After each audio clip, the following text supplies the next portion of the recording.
Testing 1 2, testing 1 2. What's going on, everybody? Or what's going on, one person? Daniel Berry Sports highlight. What's going on? We're going to go to Daniel Berry Sports highlights before this game gets started. I'm pretty sure he's streaming. We're going to go and show him some love over there. But yeah, guys, this is it. The last game of the year, the last NBA game of the year, of the season, and it has come down to the Pacers and the OKC City Thunder. Both of these teams have won 3 games apiece. And in a few seconds, we're going to look at what Matchup Predictor thinks about this whole situation. I'm going to give you what I think about the whole situation, and we're going to take a little break, and we'll be right back.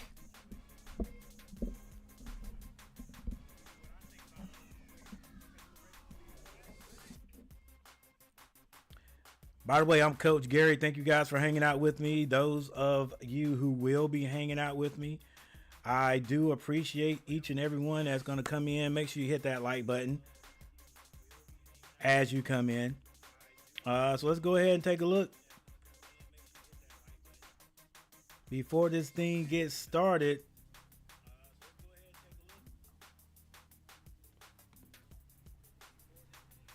and there it is right there. It's basically the same as it has always been, or it has been for basically every game that's been played between these two. Match Predictor is definitely giving this to OKC, but now at home, 60%. Like 60%, only 39.9% chance it's giving to the Pacers to win this thing.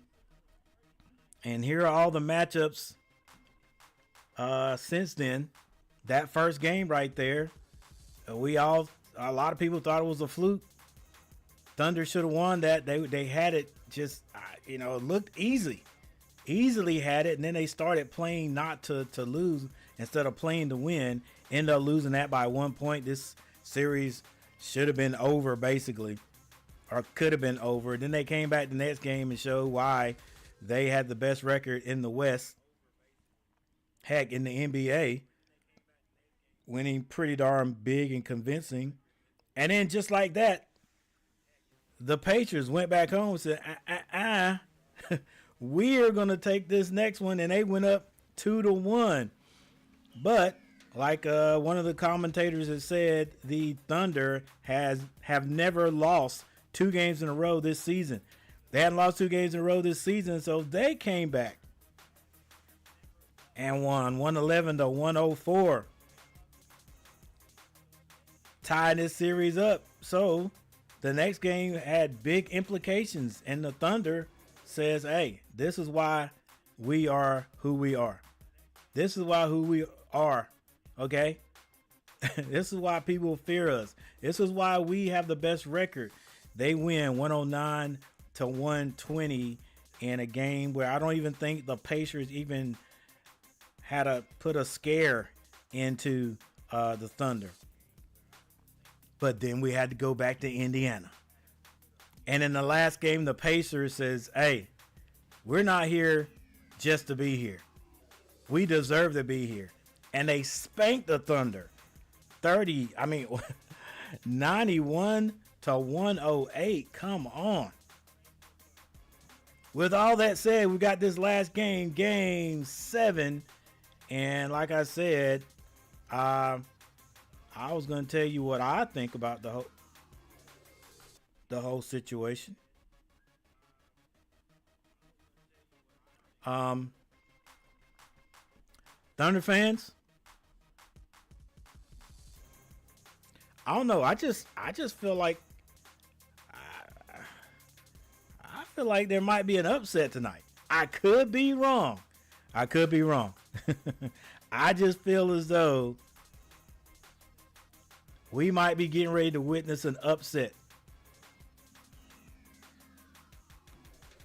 I'm just telling you what I feel. I could be completely wrong. And then the Thunder can win their first NBA championship as the Thunder.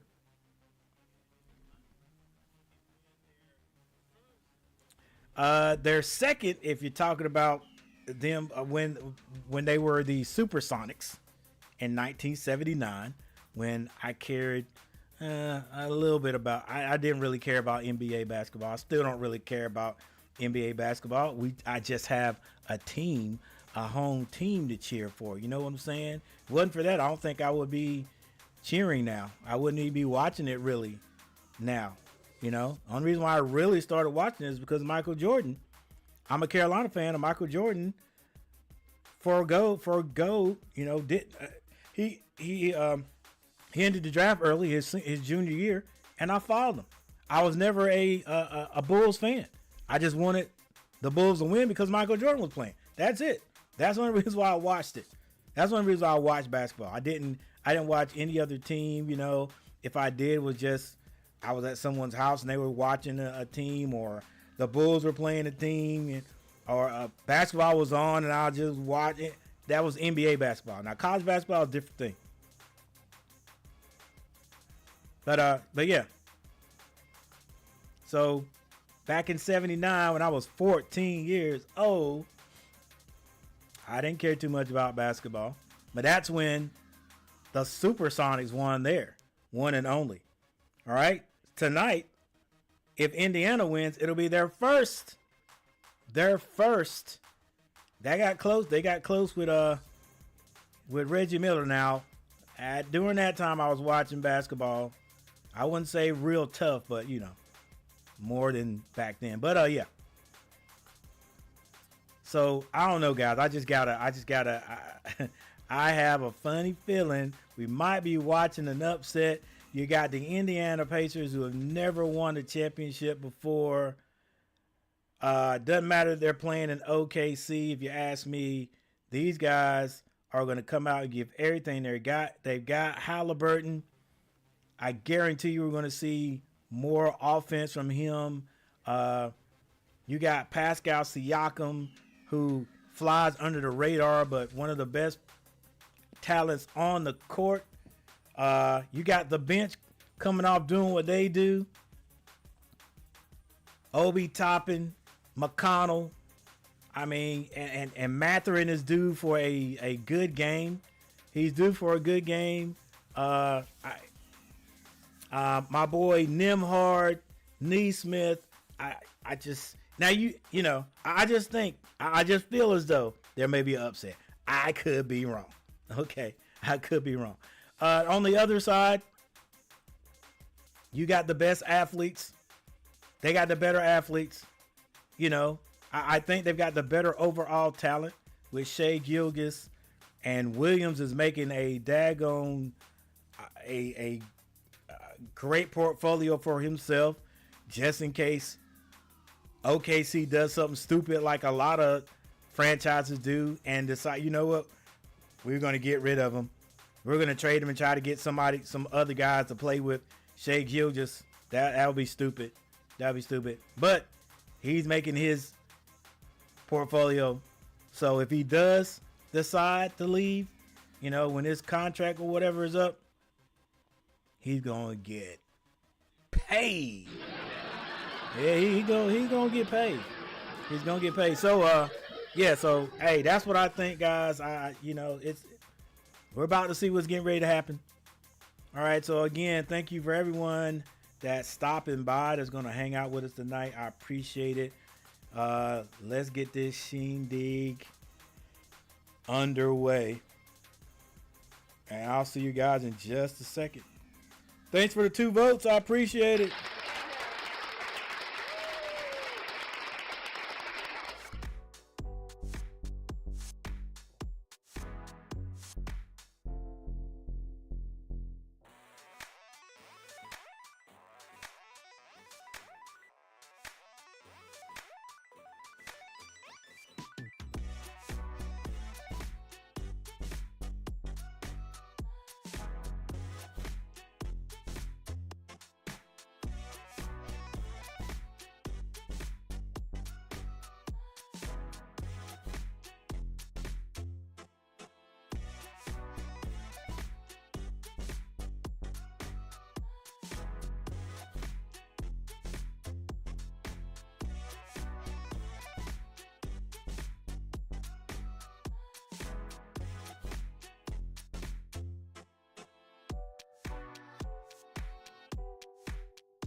Testing, testing.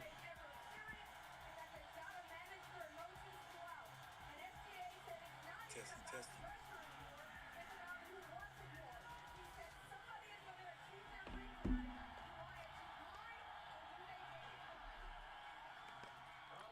Almost 9 months ago, 30 teams gathered for the 24-25 season.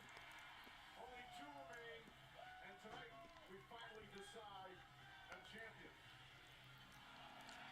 Now, Richard, in the playoff series, normally there's no really carryover from one game to the next. But Game 6 was a stunning performance, one of the great victories in the history of the Pacers, and they really outplayed OKC. Any carryover from that game to tonight? 100% there's a carryover. There's a carryover of confidence.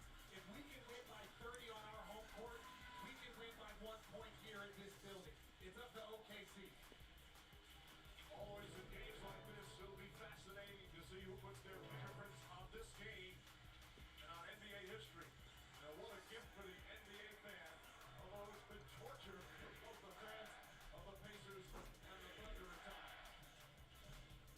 Indiana's been terrific on the road in the playoffs. OKC nearly unbeatable at home. Nemar knocks down the first shot of the night. So first possession of the basketball game, the guy handling it was Andrew Nemhard, playing in pick and roll. Calmly walks into a jump. All right, we have Nemhard with the first point.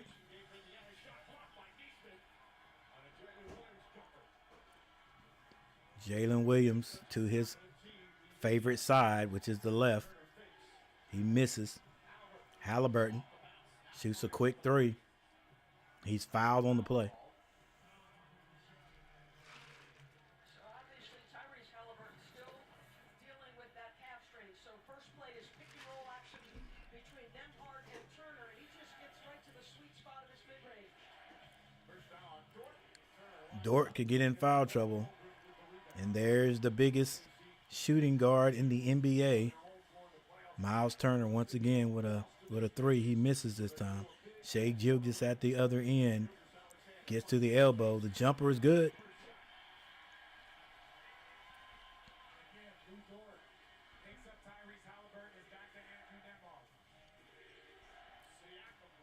Siakam hits a 3.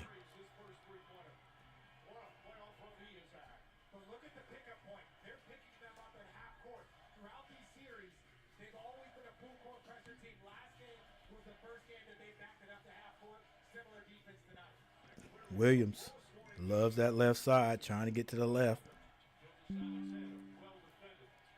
Gilgeous being guarded by Neesmith. He's got 2 seconds to shoot. Shoots it. No good. Rebound. Siakam, and I think Holmgren maybe fouls him. Well, it's probably the most underrated part of this Pacers journey to a Game 7 is how quality their defense has been, how uncomfortable they have made things for, at times, Shai Gilgeous out. Nemhard gets to the Miles Turner. Miles, take your big tail down on the block. Nemhard to the left. Tries to shoot over Holmgren. It's blocked. 5 seconds to shoot. Siakam with the jumper. It's off. Rebound. Shai Gilgeous.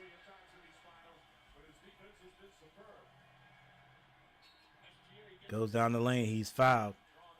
9 minutes and 45 seconds left in the first quarter.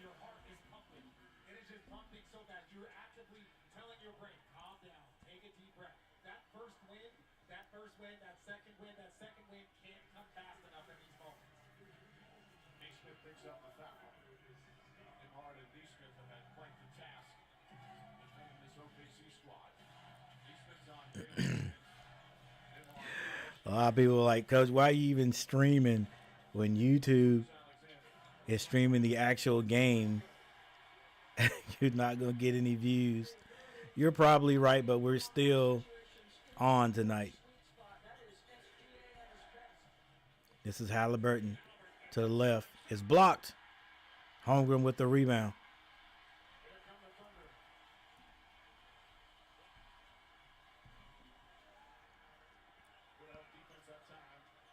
Hartenstein kicks it out. This is Jason Williams He's going to go left, guys. Holmgren, spin move, spins back. The jumper is good. We all know Holmgren's going to do his damage. He's going to do his damage at the beginning of the game.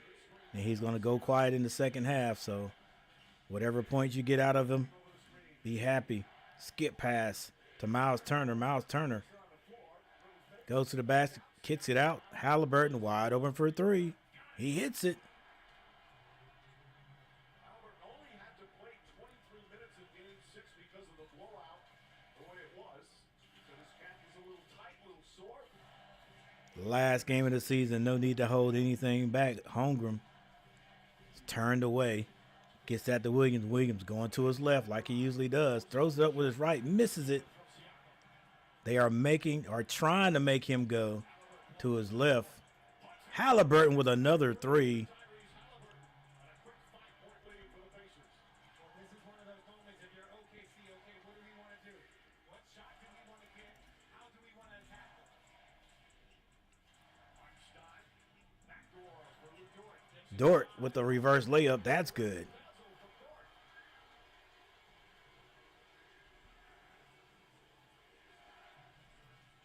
This is Pascal Siakam. Pascal to his right. Has Hartenstein on him. The step back. The jumper is no good. Rebound, Holmgren.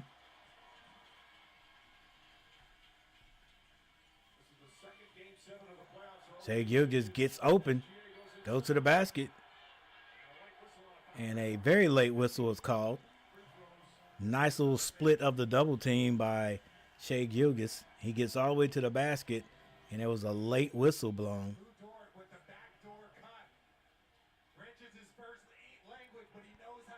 Hey, these guys are playing really next level defense. Smart defense. Oh, where was the foul, ref? He might have touched him a bit. Shai Gilgeous at the line, hits his first free throw.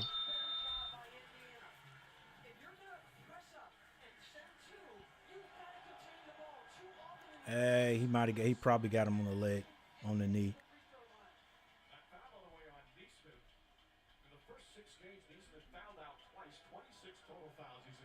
Neesmith's got 2, right?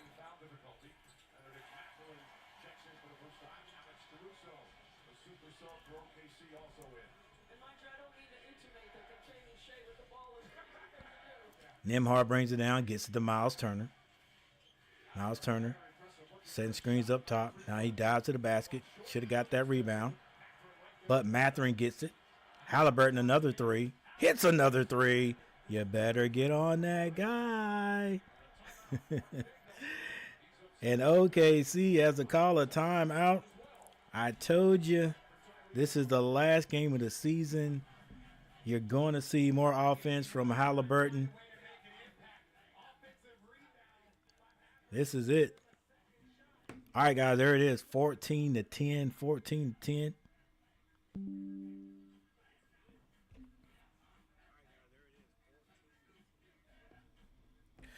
14-10. Let's take a look at let's just take a look at the box scores. 14-10 is pretty exciting right now. Indiana, Pascal Siakam with a 3. Nembhard has 2 points. Tyrese Haliburton. Haliburton. Haliburton has 9 points. That is it. Chet Holmgren with 2 points. Shai Gilgeous has 6 points. Lou Dort with 2. Lou Dort with 2.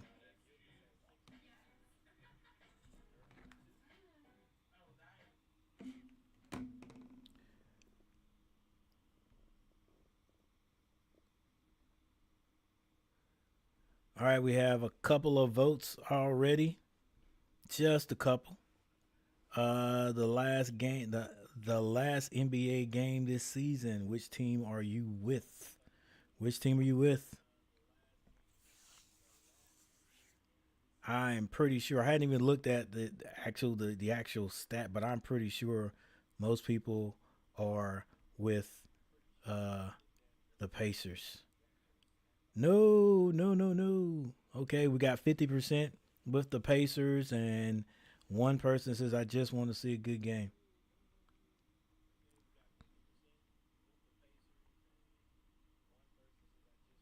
All right, that's all cool.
So they'll reset it. It was not possession, so we'll put it back to 12.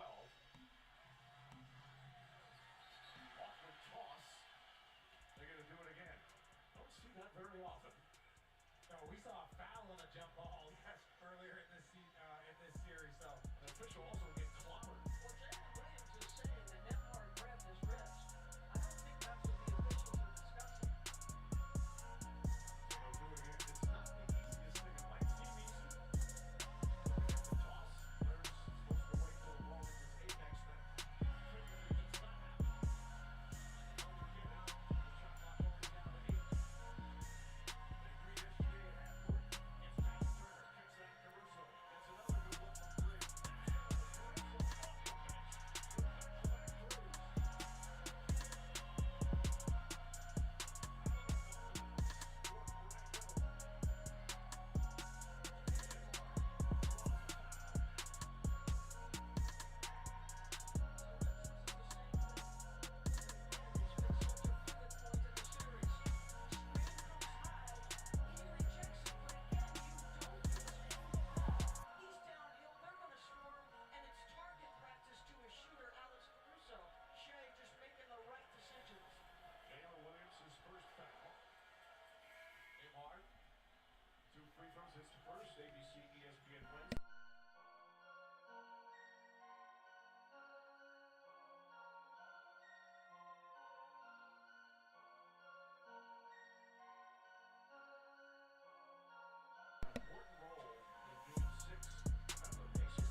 No. Haliburton is gone. He is out. Ah, there it was right there. You could see it. He probably went ahead and popped it right there. Ooh. You could feel it go back. Maybe, hopefully it was just the calf and not the Achilles. You could feel that. You could see it. Ah.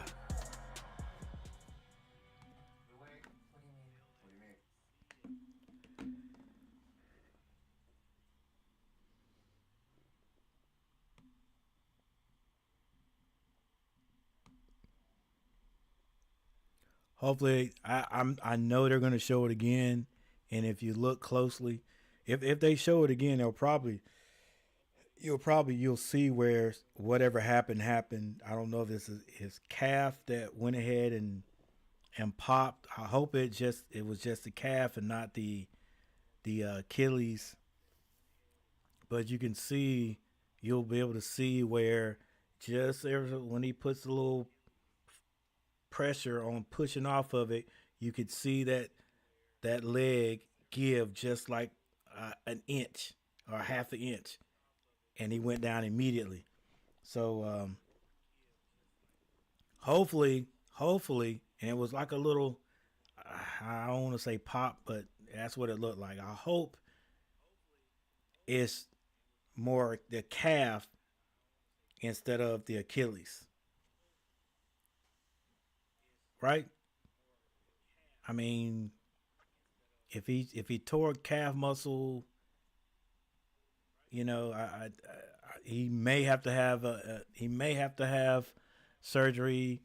And people like me, if you tear a calf muscle, I've had mine tweaked. I've never went to get it surgically repaired. You just lay off of it, and let it heal. Man, it's not good. Not good. And I'm pretty sure they're going to show it again.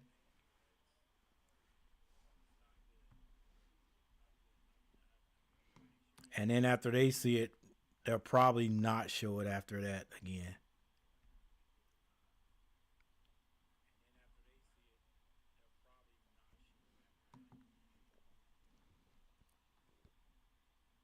Anybody knows anything about pain and tearing stuff, that whew, the second it happens, and they'll probably stop showing that because it's a bit graphic, just a bit.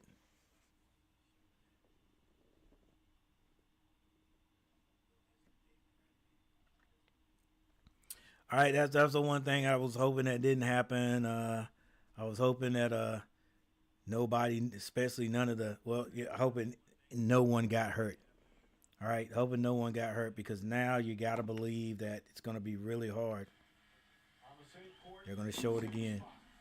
that's where he strained the That was the first time, played more later in the game. Clearly responded right to there. some treatment and played Pow, 3 minutes in game 6. pow. You saw it. Here's tonight.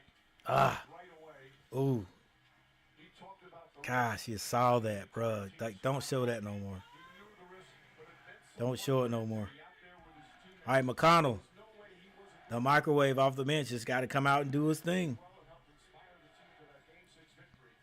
Such joy for Haliburton after game 6, but now such pain, both physical and emotional. PJ McConnell will come in. Goes right TJ to Wallace, turns, shoots it short. Shot clock violation. Now, 24-second violation. Now, this is sick. One of the most lovable players in this league. Hey, bro, y'all don't have a wheelchair for him? His father struggling with this moment, but if you're Indiana, you still have work to do. Caruso misses the three this time. They do have 2 excellent backup point guards. Obviously, TJ McConnell. Yeah, I hate it for Haliburton. Backup point guard. Siakam turns down a three, goes to the basket. Layup is good. And a foul on the play. Caruso. Need a more aggressive offensive effort from Pascal Siakam. And the beauty of this guy's game Need a win. Need a win one for the Gipper. Yep, you're right, T. Kubler. You're right. Hey, they got the best guy they can have coming off the bench, and he's now in a major role. That's McConnell. He can handle it. Richard, what's it like when you're on a team and your star player or key player goes down and you can see it's a serious injury? This is a unique situation because obviously Siakam misses. but I know for Tyrese, if this team can rally and pull off a victory, It's tied up right now with 4 minutes in the first. not worrying about him in this. Shea Gilgeous with the jumper. Misses. Rebound. Pascal Siakam gets that to Mathurin. Mathurin, like I said, due for a good game. Mathurin, left side. Shoots over Holmgren. Couldn't get it on the glass. Rebound Caruso. This is Shea. Kicks it. Caruso open for three again. Misses again. Rebound. OKC though.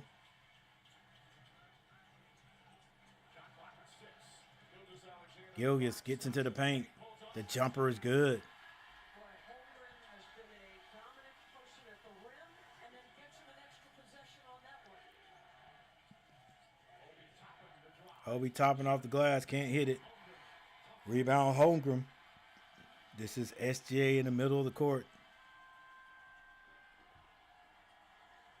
Being guarded by McConnell. McConnell reaching. Holmgren's shot is good. It's a big 7-foot runner. 18-22. Pascal Siakam now. Finds McConnell. McConnell gets it over to Shepherd. McConnell finds Pascal. Pascal at the free throw line. High arcing shot goes in. 20-22 with 2:22 on the clock.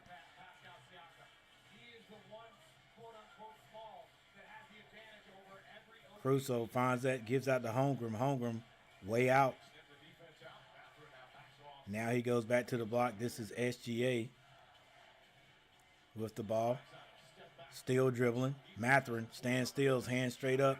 Good defense. Missed shot. McConnell with the rebound. Finds Shepherd. Shepherd back to McConnell.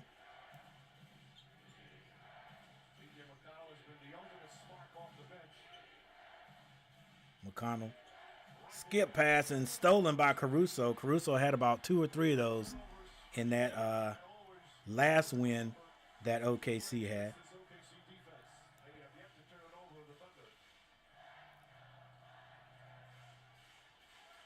Shea Gilgeous finds Williams. He kicks it back out. 3 seconds to shoot. Good defense. A shot clock violation. Both of these teams playing defense well. Like, I like the hands up. I like not jumping on the 3-point line, and not going for the fake. Like, every team in the NBA can learn from this game if they're watching. I hope every one of my Hornet players are watching, because they need to learn how to play basketball. I mean, they're good, they're talented athletes, they're pros, but you still got a lot of stuff to learn when you get to the pros. McConnell with the quick jumper, he misses. This is Williams. Finds Wallace. Wallace back to Williams. Hendricks Williams. Or is that Hendrick or Kenrick? Kenrick Williams. Can't hit it. I'll get his proper name.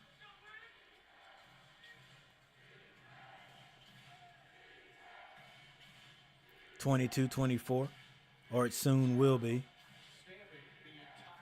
45 seconds on the clock. Screen set. Mathurin to the basket. Can't hit it. Gets his own rebound. Puts it back up and in.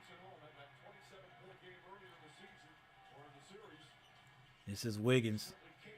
If you give him just a little seam, he's gonna shoot it. Williams, told you, had to get back to that left, and he does. If you let him get back to the left, he's gonna score on you. Exactly. Just stay on that right. Make him go right. Indiana, 22-24, OKC, but Indiana trying to hold the ball to that last second. Looks like it's going to be stolen. It is. Holmgren with the Euro, and ref says it is a blocking foul.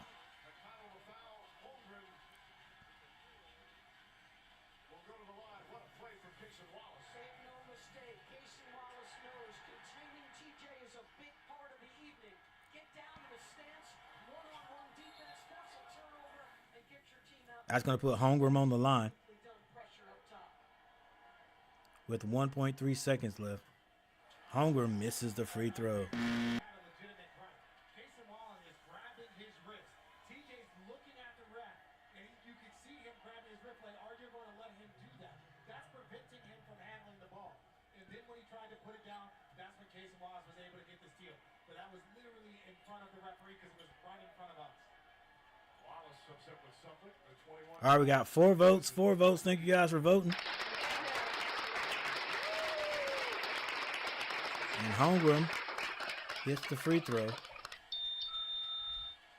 1.3 seconds left. McConnell goes all the way to the other end. It's going to be good if it goes. Pascal Siakam hits the front of the rim, and there you go with your first quarter score. And a bit of, not a bit, but a lot of bad news. Clearly in pain. They went back, waiting for an update. Holmgren, excuse me, not Holmgren, but Haliburton is out. Guys, I'm telling you, like, I don't want to go to jump to conclusions. I hope it was just a calf, but it looked worse than a calf pull. That looked worse than a calf pull to me. That was one of those things where, you know, like if I hurt my calf, I immediately know it's my calf. I've heard people that said they were, you know, when they tore their Achilles, one person said he thought his shoe slipped off. One person, I've heard 2 people told me they thought somebody kicked them. We were having a teacher student game once, and one of the coaches, she was playing and tore her Achilles, and all she could say was, "Who kicked me? Who kicked? Nobody kicked you. You tore your Achilles." Yeah, bad thing about that was the very next season after she had rehabilitated and healed that leg, she tore the Achilles in the other leg playing in another game like that. It wasn't a student that time. It was teachers versus another group of teachers. But anyway, yeah. And I'm only saying that because of the way Haliburton looked back after, you know, you saw that little extra pop in his leg. He immediately looked back like, you know, like maybe somebody had kicked him or something happened. Like, why would you, you know, he stepped back, you saw the leg pop, you saw him like yell in pain a bit, but then he looked back like somebody might have kicked him or something. Yeah, it could be worse, guys. We'll find out though. If not by the end of this game, we'll definitely find out in 24 hours or less than 24 hours. But yeah, this Indiana never won a championship. This is their chance. Yes, Haliburton is gone. Yes, he was hot when he left. But McConnell, he could ignite something at any time. All right, you still got Pascal Siakam out there.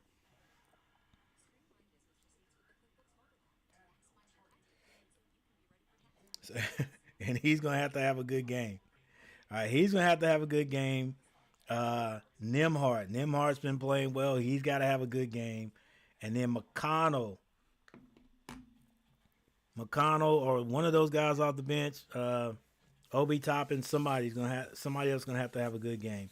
One other thing that can help: do not let Jalen Williams, for OKC, have a good game. Make him go right. He's gonna score points, but make him go right. Oh, I keep forgetting about Miles Turner, but Miles Turner wants to play. He wants to play outside.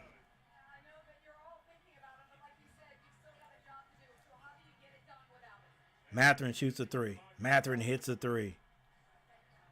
Hey, one thing you can believe, OKC is not going to win this one easily. Make him go right. Hartenstein with the reverse, and a foul's going to be called. It's tied up, 11-24.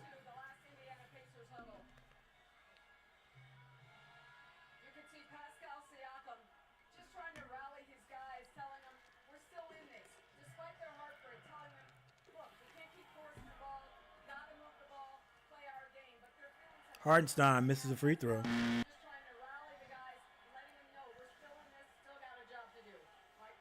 over his loss emotionally is the first step. The second step is. Hey, like T. Kubler said, they're going to have to win this one for the Gipper. Well, it's really All right, we got 5 votes. Thank you guys for voting.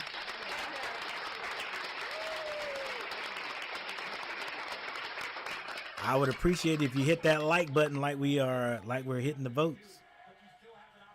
Pascal Siakam loses the ball, but it's going to be a foul. I think that was going to be called on Wallace. 2 more free throws for Pascal Siakam. Wallace picks up his first. This is off a switch. And this is what I was talking about, Mike. When he's got the opportunity in the post, which is where he caught this, and he's got a small on him, he's got to get something out of it. He gets a couple of free throws. So great execution by Indiana.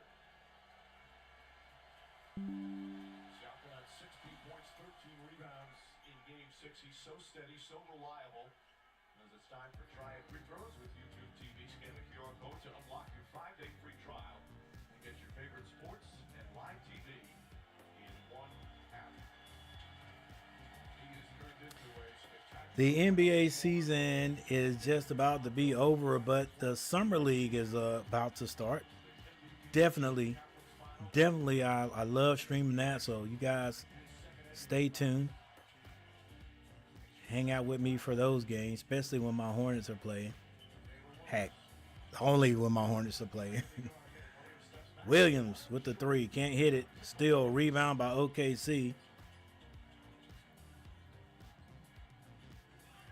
Hartenstein, oh, nice backdoor cut by Caruso. Caught his man daydreaming. Pascal Siakam finds Bradley. The Mathurin gets that ball right back to Big Bradley under the basket. And Bradley is fouled by Williams. Going to send him to the free throw line. Ooh. Yeah. Shepard got caught waiting for that screen. Or waiting for the switch is what it was.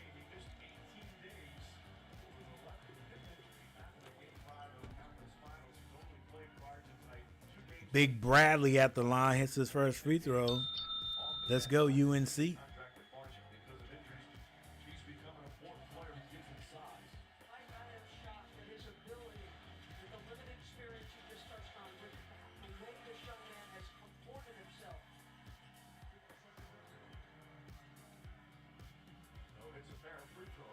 All right, 28-27, 10 minutes and 16 seconds on the clock. Hartenstein.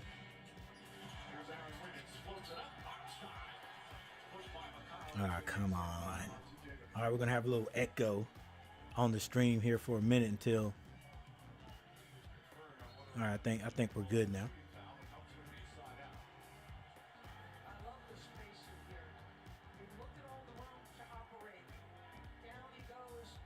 don't know, man. That was close, wasn't it? It's very close, but I don't think they always, if you don't have complete control, active control off it, don't put it up the side. Williams can't hit that left-hand layup this time.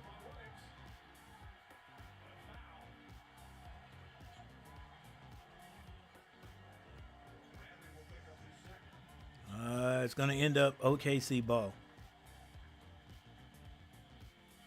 OKC will take it out of bounds. Shooting percentage is dropping a bit. OKC down to 44%. Indiana at 41%. Caruso to throw it in.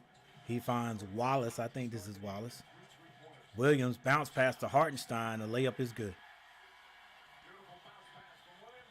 Thunder back up one. 29-28. Pascal finds Mathurin. Mathurin being guarded by Caruso. Back to Pascal Siakam. They hand it off to Shepherd. Shepherd is stripped by Caruso. Another great defensive play. Caruso gets that ball cross half court. Now this is Wallace's turn. He loses it. Another turnover. McConnell brings it down. Slows it down. Picks up his dribble for no apparent reason. Now gets it to Shepherd. Shepherd finds Pascal Siakam. He's being guarded by Wallace. Shoots, can't hit it. Rebound, Hartenstein. 9 minutes left in the second. Williams wanting to get to that left. Bradley makes him go right. Can't hit it. Hartenstein. Tried to get that rebound, but a foul's going to be called. Have just made it official saying that Tyrese Haliburton has a right lower leg injury. He will not return. Yeah, we don't know we don't know. It's a lower leg injury, so still not saying exactly what it is. Over the past couple of weeks, his dream to play in an NBA Finals, and here he helped bring his team to a Game 7. Hate to see it. Just excruciating to watch. We were courtside when Jason Tatum hurt his Achilles. We were doing that game. And obviously that situation was very, very different. But here in this moment, watching Tyrese, the air was taken out of the entire building. The building went silent for the first time in all the games that we've ever done here. You could tell that the Thunder fans felt awful. As we go back to Lisa. Yeah, Mike, just talking to Tyrese just about how his leg was doing. He said there was some soreness, some pain. Thought that they had been doing a great job treating him around the clock. But he said, honestly, he came through Game 6 much better than he thought, and thought he was definitely in a better space than he thought that he was going to be. Like you said, he knew that he was playing with the wrist, but he said it was just something he felt that he had to do, or else he would regret it for the rest of his life. But he didn't give it a chance. Back to Lisa. Yep. It meant so Yeah, much. you gotta give it a shot. This is Nembhard. He's got 4 seconds to shoot. No look past the Miles. Excellent dish. So they downsize completely, which means Jalen Williams is playing the 5, which means if Indiana is patient with the basketball, you should be able to find the mismatch. Jalen switches because you're trying to prevent the triple drive, but eventually find the 5-man because they don't have the size at the rim. Really good execution. Miles Turner misses the free throw. This is something that Indiana does a lot. They shoot bad from the free throw line. Can't have that tonight. Miles Turner is a stretch five. He likes to play out there, can roll, but this is an opportunity for OKC. Miles hits the second. Turner's been their third leading scorer, 29-30. averaging double figures. But now missing their star Gilgeous. guard, SGA. Spin move. Triple a foul. And they're going to say a foul. Feet must have got Gilgeous Alexander. Feet must have got tripped up on the spin. Middle of the floor, you see the arm hook by Nembhard. And Shea, just a brilliant offensive player, but I got to say this about this. Yeah, the arm hook. Nembhard. His defense, his willingness at times to go 90 feet, to play 48. Shea hits the first. This MVP nightly, and to continue to compete. It has been special to watch that young man, as it has been special to watch SGA. What a head-to-head matchup. Well, Richard, you know, you go through the playoff 8:19 on the clock. You're physically exhausted and you're mentally spent. And now there's an emotional component And SGA hits both. for both teams. OKC can't let up. As you see this game, And a turnover. Wallace does it again. Wiggins has the ball. Takes it out. Dana Williams. And the Thunder will reset. OKC with the ball. Shai Gilgeous shoots a three. Can't hit it. Rebound. Mathurin outlet pass to Obi Toppin. 7:59 on the clock. can't let up. So there's an emotional component that's Nembhard running the one. and not think that this game will be any easier. Obi Toppin for three. Can't hit it. Miles gets a rebound. Gets that to Neesmith for three. Three-pointer for Indiana. They've tied it again. Tied up 32. 7:36 on the clock. Shai Gilgeous goes to his left. Kicks it back out to Lou Dort with the rainbow shot. Can't hit it. Toppin had his hands on it, but Wallace, another steal. Thunder get another chance with 17 seconds. SGA with the step back is good. And we got to get a TO, baby. Timeout, I think, is by Indiana. 32-34 is a 2-point game. OKC with the lead. Indiana without their superstar. Still hanging in there. Still hanging in there.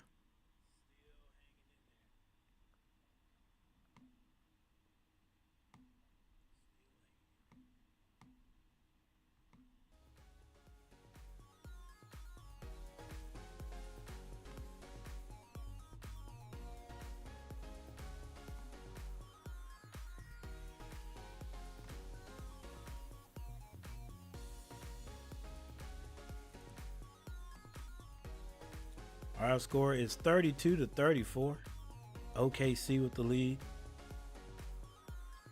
For those who are just getting in or tuning in, Haliburton goes out with a lower leg injury. It was bad too. So we're not sure if it's his calf or if something worse has happened. But he went down immediately. Saw the leg give like a little pop back there. So I don't know if that was the calf or the Achilles, but it was not good.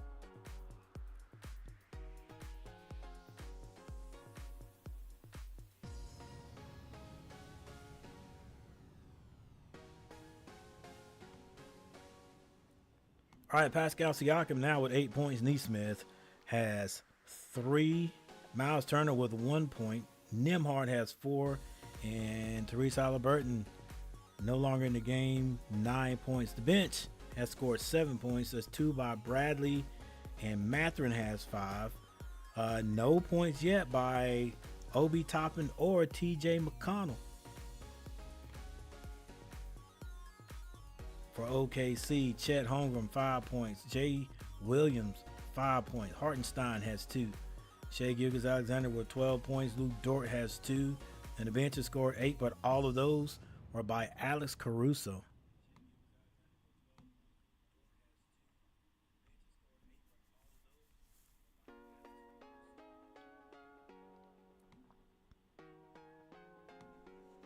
Right now, Indiana is shooting 40% from the floor, while OKC is shooting 44%. 3-point shooting, Indiana, 6 of 11 for 54. OKC never shoots the 3 very good. They're shooting 22.2%. They're 2 of 9. From the free throw line, both teams are shooting terribly. Pacers have shot 9 times. They've hit 6 out of 9 for 66.7.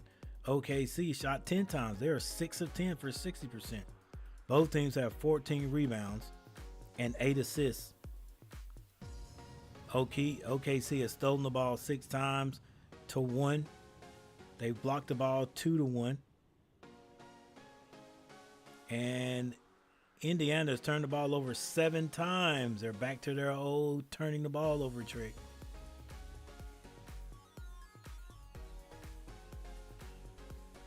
Man, look at all those boys from Canada. That's a squad.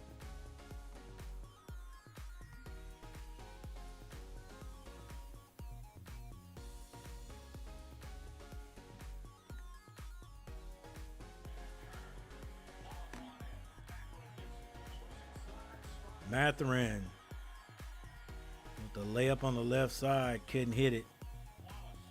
Wallace with a quick three, splash. And that's why he's out there, guys.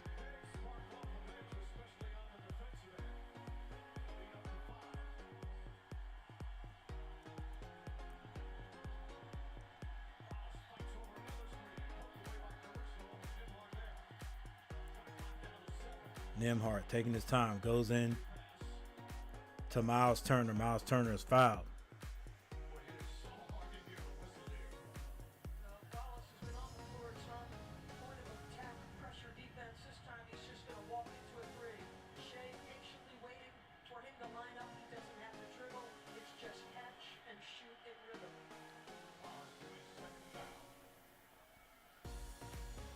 All right, we got 6 votes. Thank you guys for hitting that the vote button. Make sure you guys hit that like button. I appreciate it. Another missed free throw by Indiana. This one's by Miles Turner. Once again, thanks for the likes and thanks for voting.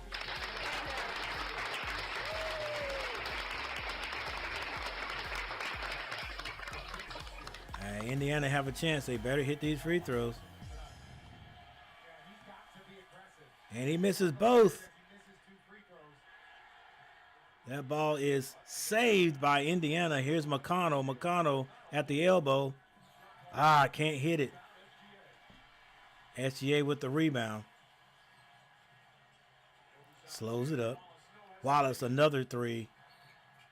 And this one hits the top of the backboard and is going to go to Indiana.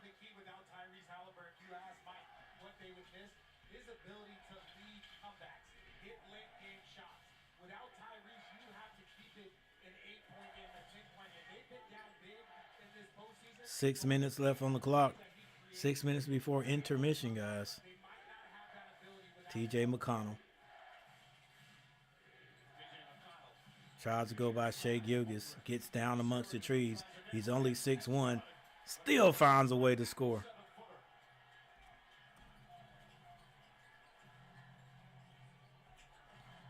(34-37).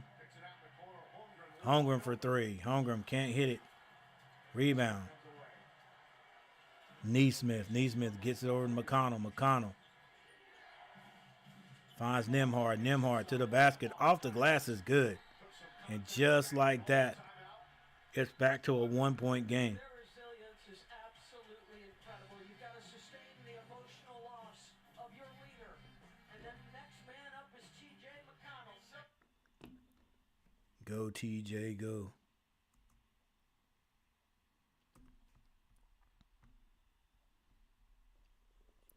All right, guys. How about those Pacers?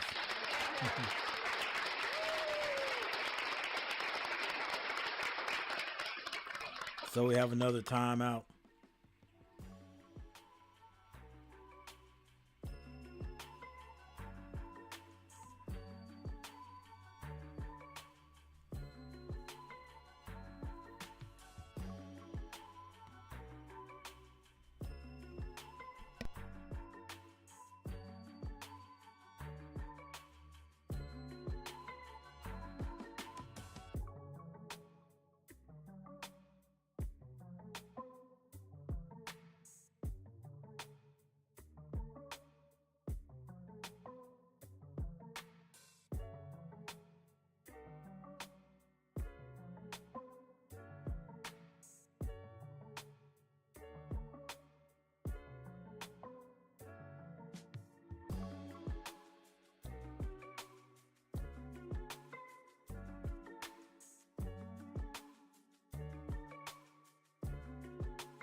Turner, why are you shooting the ball way out there?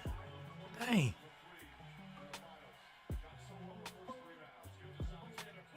Blocked. Pascal Siakam comes out of the sky.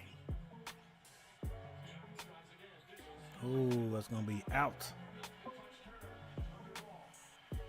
Out on Indiana goes to OKC.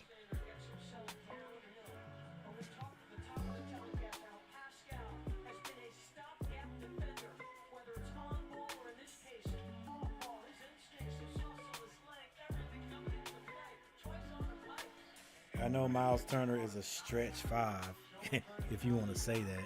But dang, stretch mean you got to shoot threes? I guess so in this, today's NBA. 3 minutes and 4 seconds left.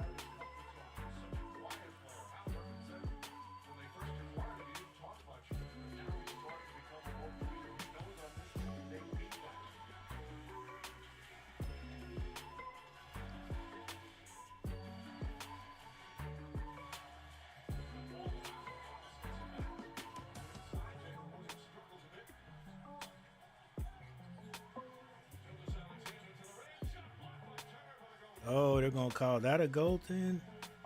Evidently hit the glass. Yeah.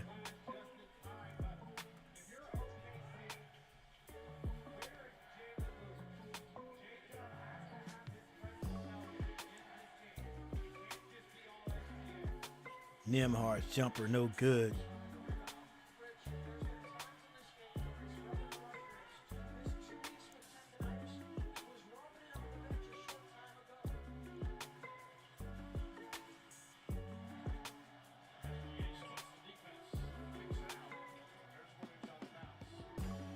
Dort for 3.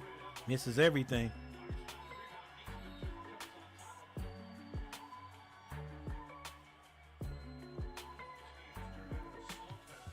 Two minutes and 19 seconds. 2 minutes and 19 seconds left before halftime.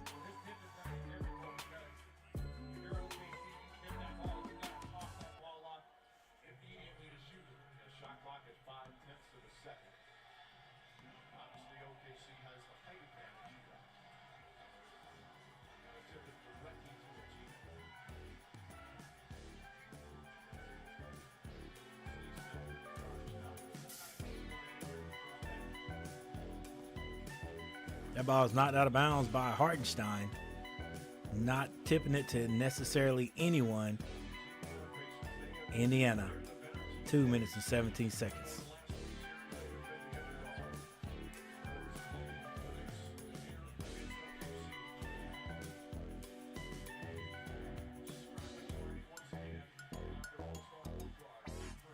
Mathurin for 3.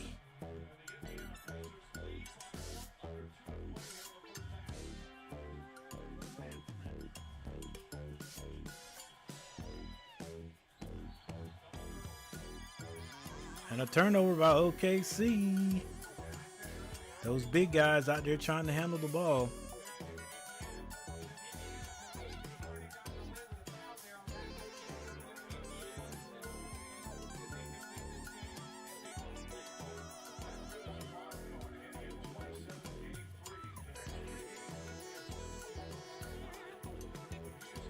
Nimhard taking over the point guard responsibilities when McConnell's not in there, since Haliburton is gone. Obi Toppin for 3, can't hit it. Rebound and a tip by Pascal Siakam. Good position. He's going to be fouled on the play, and that's going to send him to the free throw line with 1:28 seconds left. Indiana finds themselves in the lead.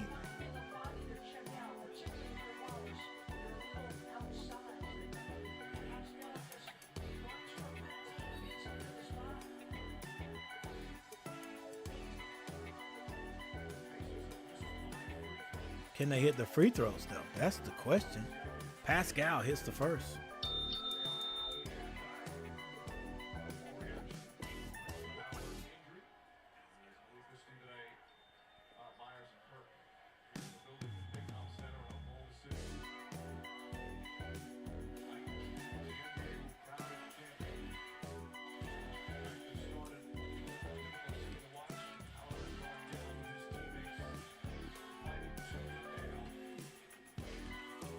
Siakam hits both. It's a 4-point lead. Actually, it's a 3-point lead.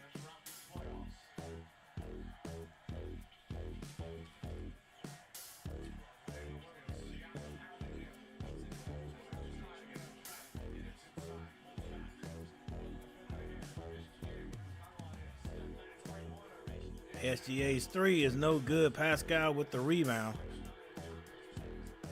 TJ McConnell and Nembhard on the floor at the same time. McConnell gives that to Nembhard. Nembhard with the big man on him. Step back. The jumper is no good. McConnell gets his hand on the rebound, but a nice play by Jalen Williams, and OKC brings it down.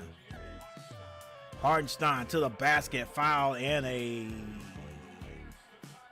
chance to tie it with the old-fashioned 3.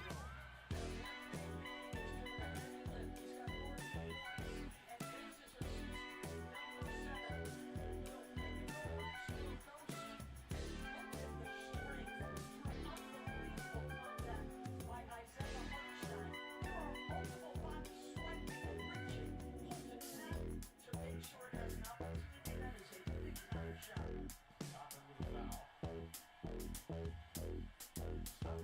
finals for Hartenstein. First NBA finals. 15 votes, guys. We got 15 votes. Thanks for your votes.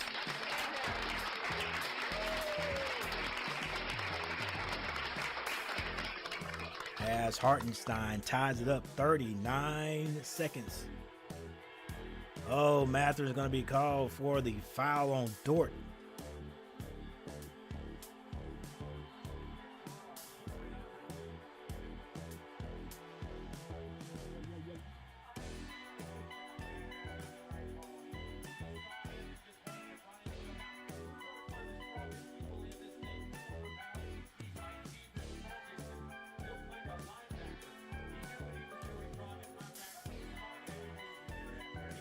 All right, with 34 seconds on the clock, OKC gets it back. SGA being guarded by Nembhard. SGA, he's got that look in his eye like he doesn't want to pass it. And Nembhard fouls him again with the hook. That's the second time he's hooked him. Is Nembhard hooking him, or is somehow SGA figuring out a way to get Nembhard's hand in there? I think Nembhard is reaching out for him. Yo.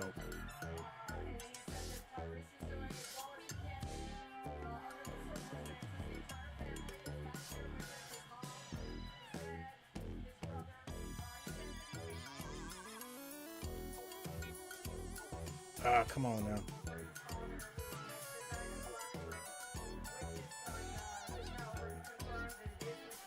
Yeah, I thought it was more than just a calf, but that a lot of times that's what happens. You have one injury, and if you don't let that injury heal completely, then you got to put more pressure on another part of your body tries to make up for it, and another Achilles injury, guys. Nice 3-point shot by Nembhard.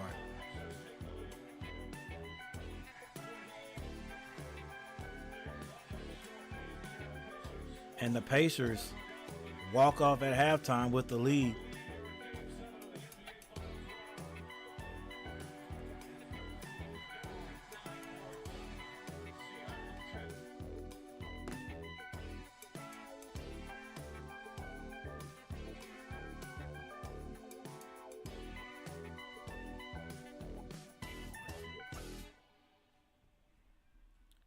All right, guys, we got a timeout. Not a timeout. This is the end of the first half. There it is, 48-47. And without Haliburton, it has been confirmed, like I thought, the way things look. Come on, coach, just say it. It is an Achilles injury. It's an Achilles injury. We know he had a calf injury, but it could have been signs that this was going to happen if they didn't do something about it. Plus, it could have been a straight calf injury. And that's what they were saying it was. feels like a calf injury anyway. And then because other parts of the leg have to take on so much of the the responsibility that that calf, a healthy calf would have taken care of, he ends up tearing his Achilles. Yeah, the way he pushed off of that, and you saw the leg jerk, or you saw the little popping action every time you see that happen in the pros or whatever. You know it's an Achilles. Just like Jason Tatum, same thing. When you look at the action, you'll see it pop. You'll see it pop because the leg just has there's little jerking action. You see it. You see it vibrate, if you will. And yeah, I thought there was more than a calf injury, because when I've hurt my calves before, I know it's my calf. I don't have to look back. When he stepped and you saw that leg pop, you saw that action pop, he immediately started yelling. You saw, his face and the anguish on his face. And then he looked back. And the reason people look back is because it feels that a lot of people feel the sensation that something else happened, that somebody kicked them or something happened. And so instead of just feeling the pain and going down, oh, it's my leg, you look back like, what happened? Because you feel that pop, But anyway, prayers go out to Haliburton. What a season he had. And then to end it right here on the last game of the season, to go out with an injury, and an injury that might keep him out the rest of the season next year. There's no telling if Jason Tatum is going to come back next year. Now, you want to be 100% ready to come back before you come back. Now, these doctors can do magic, not magic, but miracles with these ACL. These Achilles operations. They can do that, And boy, I love playing basketball. But since the nation shut down, since COVID, I haven't really played, and that is one reason I haven't, because I'm old and I'm fearful that if I get back out there and my mind, even though I'm an old dude, my mind is still young. My mind's going to tell my body to do something that it can't do. And that's all she's going to be wrote. Even though I'm retired, only work 2 days a week or whatever, still I want to be able to get up and walk around and do what I need to do. If it's just walking a little slower. So that makes me wonder too. I got this idea of a YouTube, a YouTube series, because I would like to see if I could get back to 4 point anything speed. When I was in college, I ran a 4.5940. Right? And all the big men that were on that football team, they would run fives and lower. Like, we didn't have a big man that could run anything that I can remember, anything above a 5. If you ran a 5 as a big man, that was pretty darn good. A 4.9, you were a fast big man. So I know I don't run a 4 anything right now, and I'm just wondering if I could get myself back into shape enough, get my quickness back to where I could run a 4.9, a 4.9 at 60 years old. I'm pretty sure there's some guys that used to run track in college that could run at 60, that could run a 4.9, but I hadn't ran anything close to that in years. What is Stephen A saying? He's probably saying something like he wasn't ready to get back out there. When Haliburton goes down, that's like shark and blood infested waters. I'm looking for the sharks on OKC. I don't see them out Okay. That's better, Steve. Steve, because no matter what, I would have played in this game, even if I was injured. So you're taking a chance to have a even bigger injury. But I'm sure he didn't think it would end up being Achilles. All right. With that said, before things get started back up, guys, let's take a look. Let's take a look at the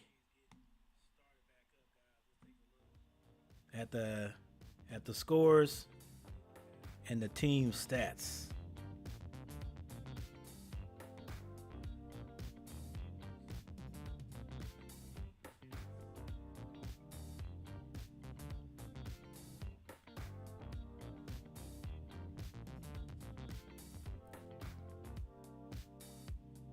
All right, Pascal Siakam for Indiana has 10 points. Neesmith and Miles Turner with 3. And Miles Turner has 2 rebounds. That's what kills me about Miles Turner. Yeah, you're a stretch 5, whatever. But heck, Nembhard is a guard, right? He stays on the wing, right? He stays out there as a wing or one or the 2 guard. But he has 4 rebounds. And you're the biggest man on the court, and you only have 2. I don't like that. All right, Nembhard has 9 points. Haliburton went out with 9 points. The bench, Tony Bradley with 2 points. T.J. McConnell has 4, and Mathurin has 8 points. Obi Toppin yet to score.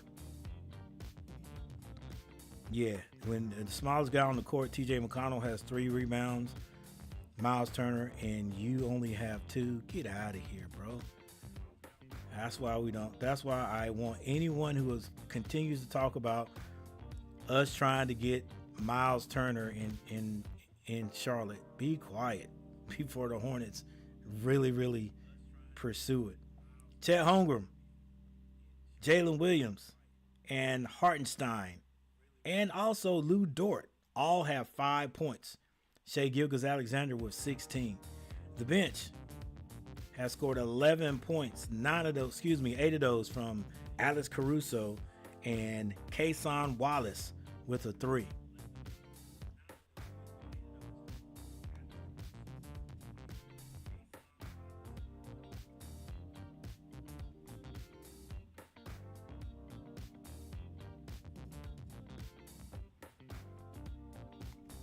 The Pacers are shooting 42% from the field. Now OKC is shooting 40%. 3-point shooting, 8 out of 16 for Indiana. They're shooting 50%. 4 out of 18 for OKC. They're only shooting the 3 ball at 22.2, but that's their MO. Free throw shooting. Neither team shooting the ball very well from the free throw line. Indiana is 8 of 13 for 61%. Oklahoma is 9 of 13 for 69%. OKC is out rebounding Indiana 22-20. They have 11 assists to Indiana's 9 assists, 6 steals to Indiana's 3 steals. Indiana does have 3 blocks to 2. Turnovers. Indiana's turned the ball over 9 times already. OKC 5. Indiana has conceded or given OKC 9 points because of the turnovers. OKC has given 5 of those away. Fast break points go to Oklahoma City 5 to 3. Points in the paint go to Oklahoma 20-12. And the largest lead by either team has only been 5 points.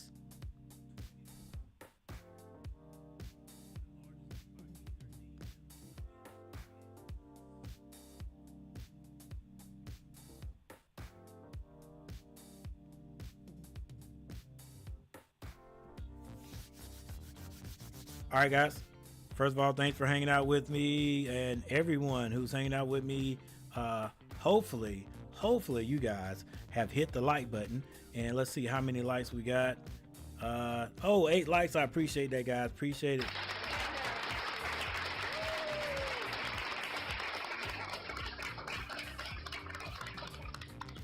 Thanks to Daniel Berry Sports Highlight and T Kubler for putting comments in the chat. I appreciate that. And with that said, guys, we're going to take just a little break. because the second half will be back in just a few.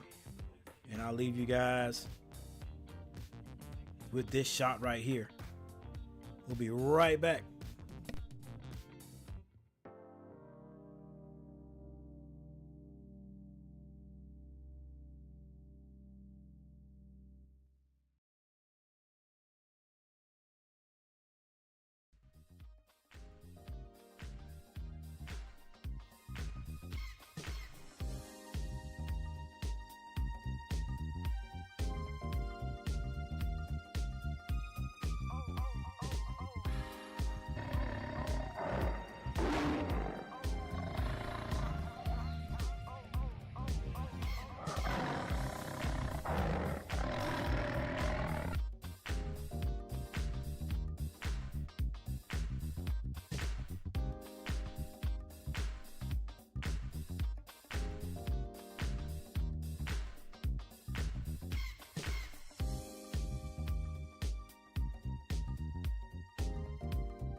still, Williams, he's going to go to that left.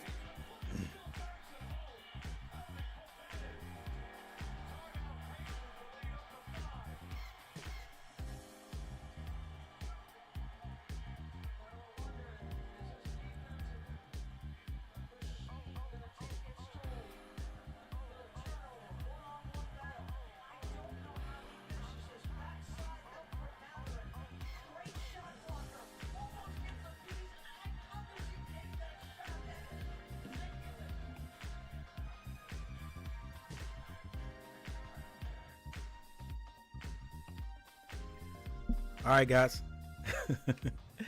It is a good one so far. 51-56. OKC with a bit of a run. Back up to the largest lead that either team has had, and that's 5 points. And like one of the commentators said, I think is was it Richardson? Says it's like a heavyweight bout. They're going back to back, throwing haymakers. And that's exactly what's going on.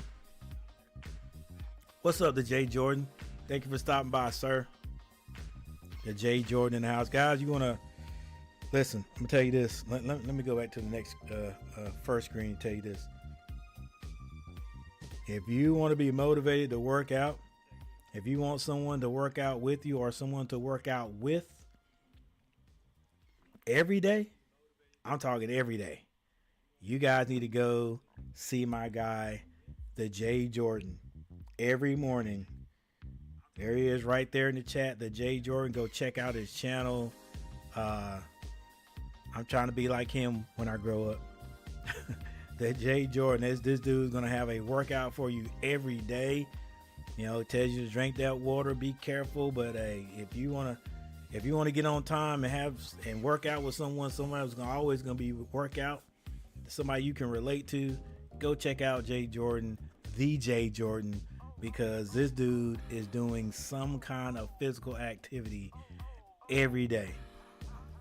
Every day, guys. I'm telling you, just get up, turn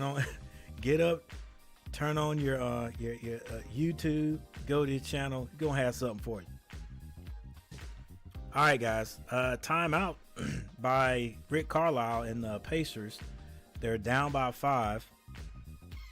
A bit of a run there by Oklahoma, or OKC. I keep saying Oklahoma. That's what they are, but OKC. We're in the third quarter, guys. We got 9 minutes and 20 seconds left in the third quarter. And for those who have voted, we got 23 votes. That's big time. 23 votes is big time, man.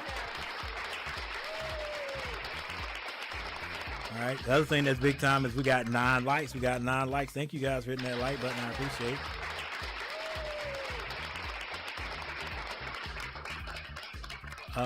it. We have 57% now are going for the Pacers. The Thunder, 30%. 4% say not sure. And I just want to see a good game. 9% of the people just want to see a good game. But those 9 people are getting their money's worth so far. I think I'm going to have to go in with that 9%. Just want to see a good game.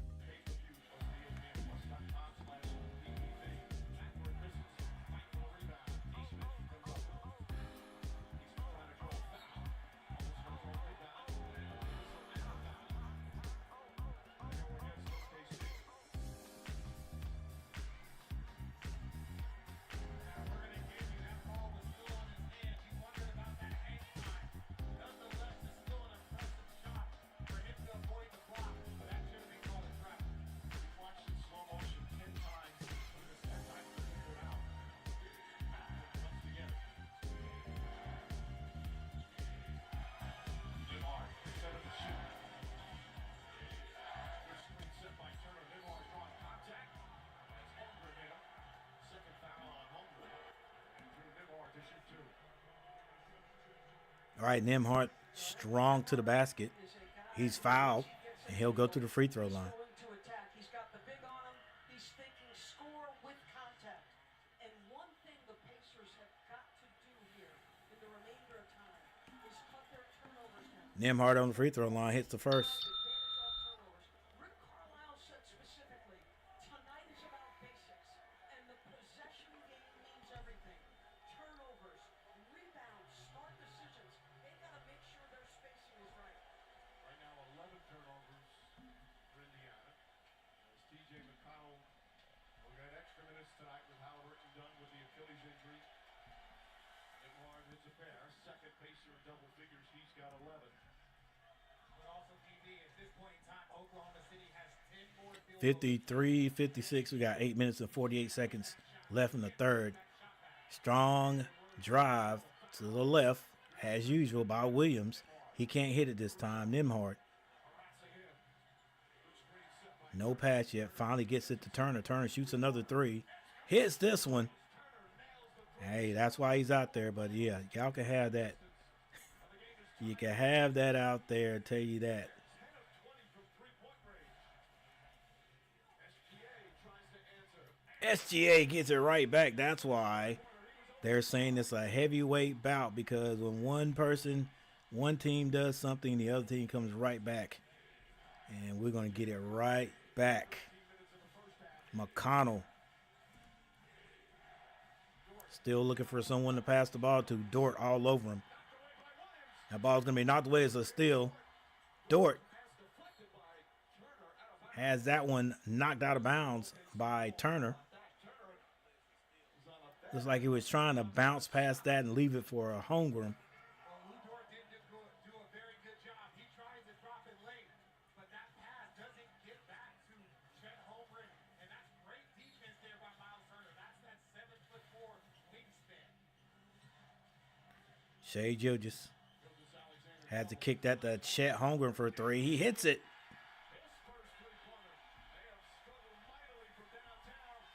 And this is the largest lead. Oh, McConnell with the turnover.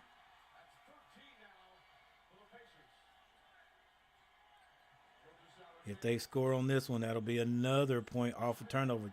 Gilgeous kicks it. Williams for three. Puts it in.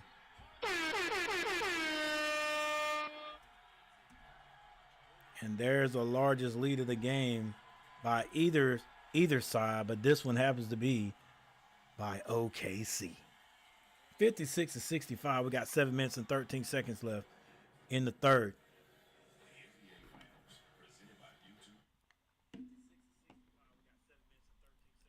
All right, any other time, no one would feel any like pressure if you were the Pacers. But you don't have your comeback guy, right? Haliburton's not in there. He's the guy that usually sparks those comebacks. Sometimes. All right. McConnell is good in these situations coming off the bench and then helping you get back in the game. But Haliburton's not there. So what will the Pacers do in getting back in this game, right?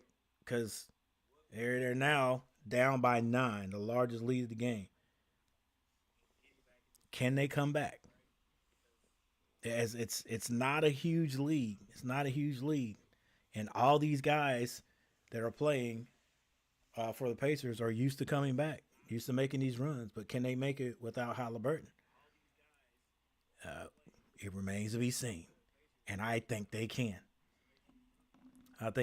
This might not be the best time for OKC to go on a big run, because if they do, even though they can still remember what happened in that first game,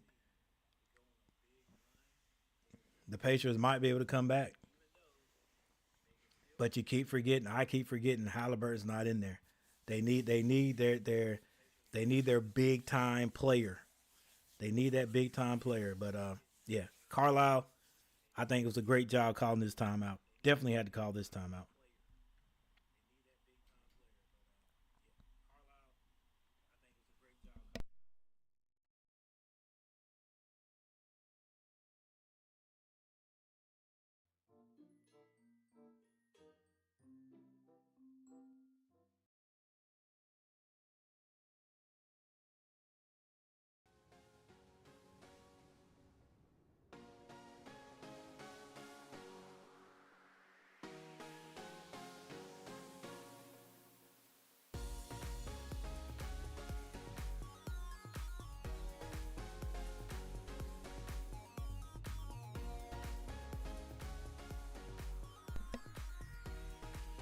Yeah, Chad, and those missed calls could be big near the end of the game. You know, the Pacers are good at having close games, and yeah, those two missed calls, they could end up being big. They end up losing by 2 points or something like that. Yeah, not only that though, but the missed free throws, which they've been doing a lot of, can hurt. Not only that, but these daggone turnovers. They got to stop turning the ball over too. But you're 100% right there. Those traveling, you got to make those calls. You can't miss them.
McConnell is that guy, man.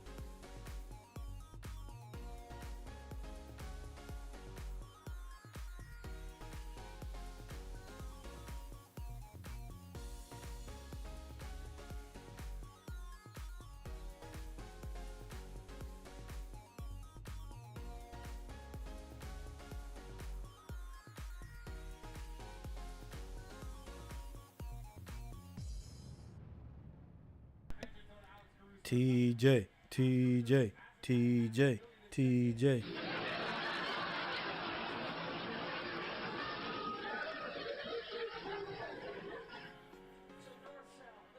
Y'all know I hit the laugh track on that, but TJ McConnell, that's been my guy, man.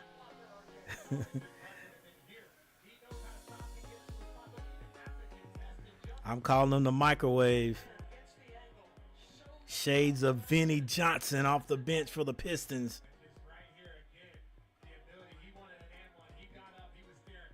I'm going to call him the spark plug.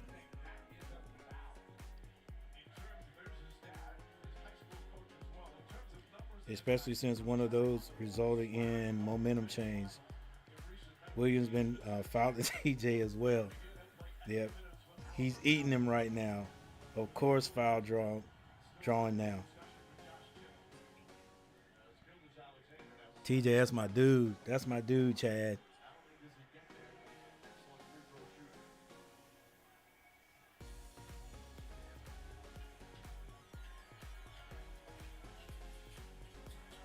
Another missed free throw. Both teams not shooting very good from the free throw line tonight.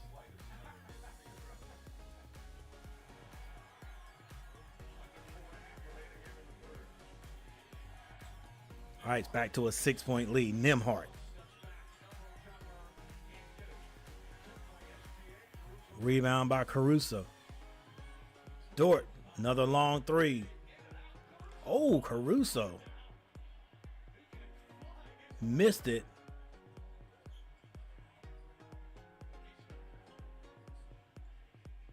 Obi Toppin's got to get involved offensively. Look at TJ McConnell. TJ says, I got you guys. I got you.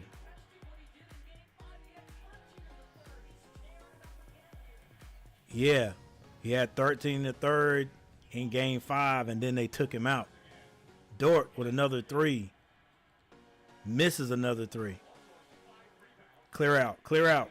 Let TJ take. Oh, yeah, clear out. Let TJ take Hartenstein. Hartenstein can't do nothing with him.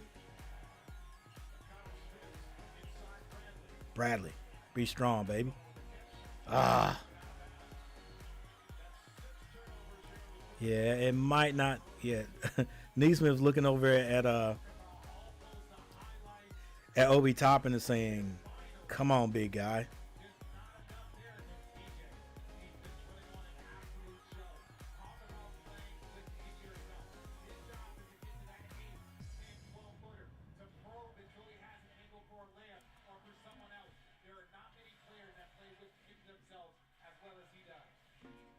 Jalen Williams, good defense from Neesmith. Despite all the turnovers, Indiana just down by 4. This is Williams. Finds Hartenstein. They kick it. Wallace for 3. Wallace hits another 3 to extend this lead.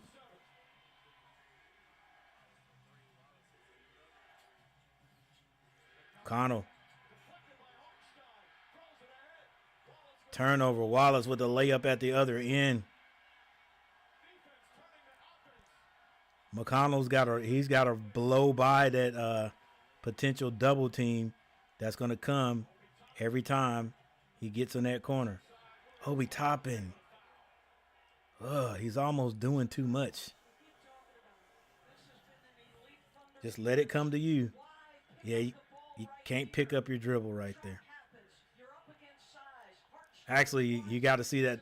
He's just got to see that double team coming before it gets there.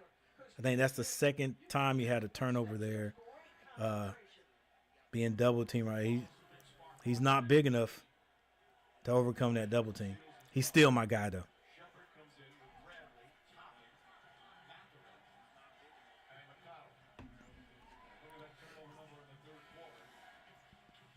Ooh, the turnovers killing him.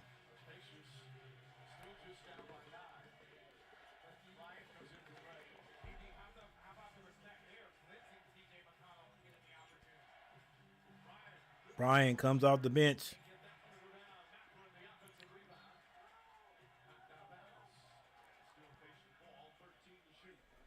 Off the bench, Code Bryant.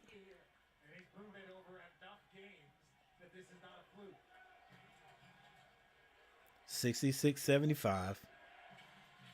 McConnell to trigger this one in. Can't find anyone. That is definitely 5 seconds.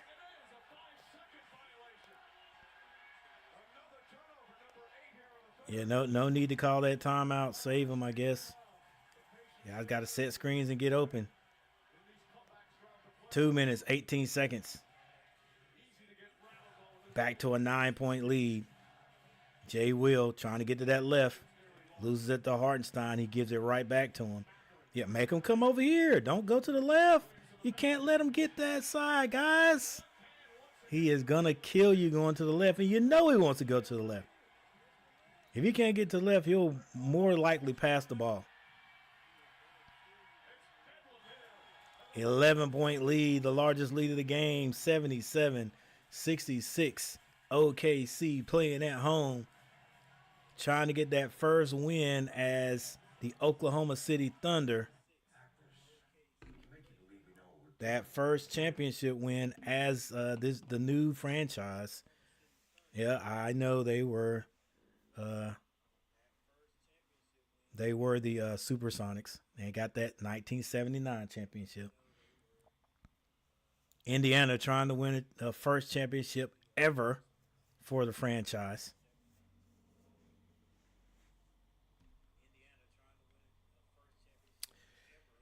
The loss of Haliburton definitely being felt.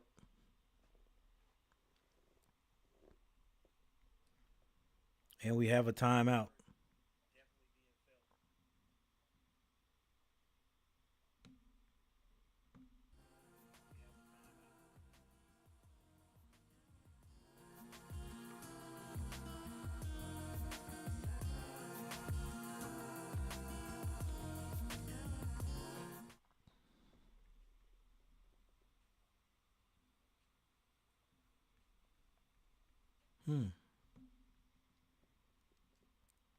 All right, must have got rid of that one. Let's see. Let's go A1. Nope, just played A1.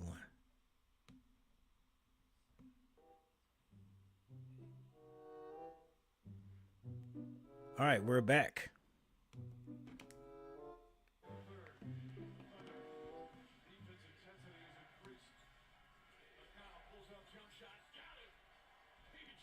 Let's go, TJ.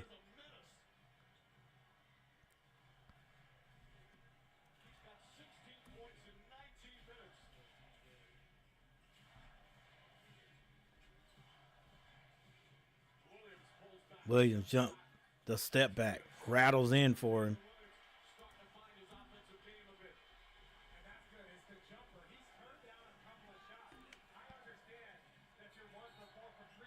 O'Connell's going to be fouled over there on the right side of the court.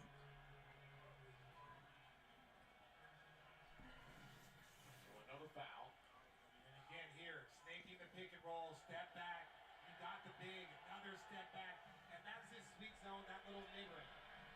And then McConnell just keeps his foot on the gas. He's got the big. He's just going to dance him to his spot, get him backing up, and then pulls up nicely. That last foul, Jalen Williams, he has 4. Jay Will with 4. James Capers showing right to 3 officials. Congratulate them on their game 7. What, are they not calling it? All right, Rick, calm down, buddy. Might be a bad call, but not this situation. Shepard. Ugh. All right, where's Nimhard? Let's go. You got to get back out there and help, buddy. Williams pulls up the jumper, no good. Mathurin with the rebound.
Hey, thanks everybody for hanging out with me. We got 10 people in the chat.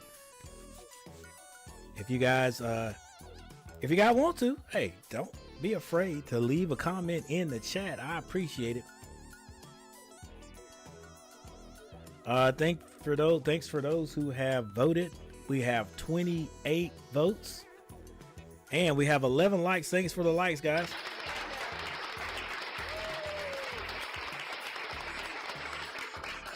Yeah, the likes, when you do a stream, the likes really help the YouTube algorithm get the stream out and you get more views.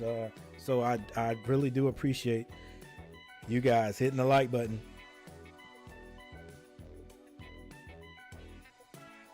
And continue to vote.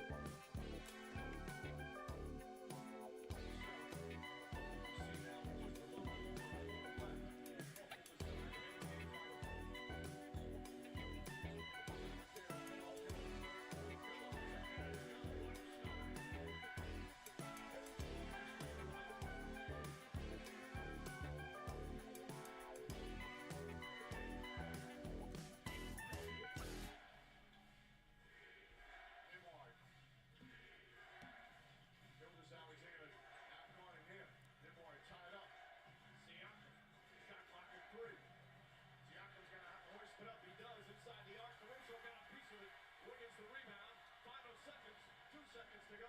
That'll count if it goes. And that ends the third period.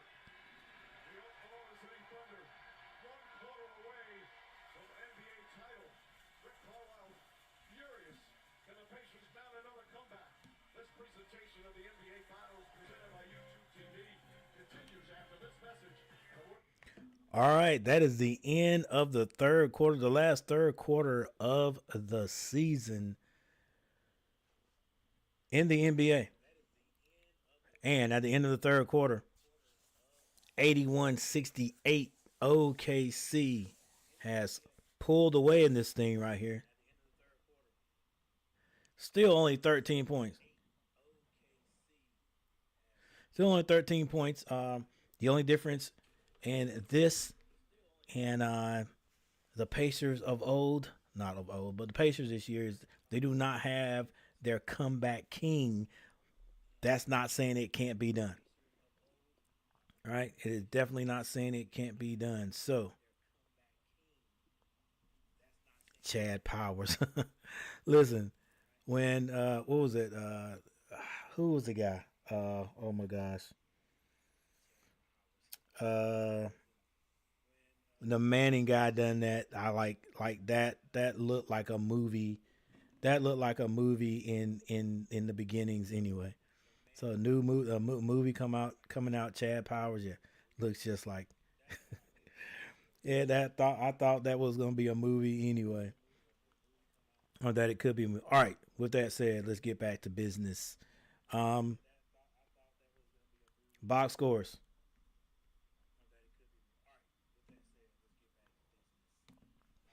Pascal Siakam, a little bit silent here in the third quarter. He's got 13 points. Neesmith, 3 points. Miles Turner, 6 points. He does now have 4 rebounds. Nembhard, 11 points. Haliburton, of course, went out with 9. Off the bench, TJ McConnell with 16 points. Tony Bradley with 2. Mathurin with 8 points. And they have not been able to get Obi Toppin on track offensively at all. Obi Toppin needs to start doing something else. Play some defense, get rebounds, and that might open up something for him. Chet Holmgren, 12 points. Jalen Williams has 14. Hartenstein with 7. Shai Gilgeous, 22 points. Dort has 8. Off the bench, Alex Caruso with 10 points and Kason Wallace with 8. Key factors here. Every one of those guys, those big 3, they're scoring. Hartenstein, in these playoffs now, he hasn't averaged a lot. I don't think he said he averages 11.2 points a game. He must have done that throughout the season, because in the playoffs he definitely hasn't averaged that many points. But tonight he has 7. That's big time for him. 7. He also has 9 rebounds. Shai Gilgeous doing Shai Gilgeous Alexander things. 22 points, 10 assists. He already has a double-double. All he's got to do is get 5 more rebounds, which is possible. 13-point lead, a quarter away from an NBA title. Just how do you close this thing out? Run to the finish line. You can't walk through. Can't try. Hope they do it. They're take it win the game. Thank you, Alex. All right, Lisa. Now these Pacers have been here before. All right, TJ McConnell on the bench right now, Coach. You can't keep him on the bench very long. Injured his Achilles in the first. I mean, I'm sorry, you just got to have you got to have Neesmith, well, not Neesmith, Nembhard, TJ McConnell, Pascal Siakam. You're probably going to have to put you'll put Turner back out there.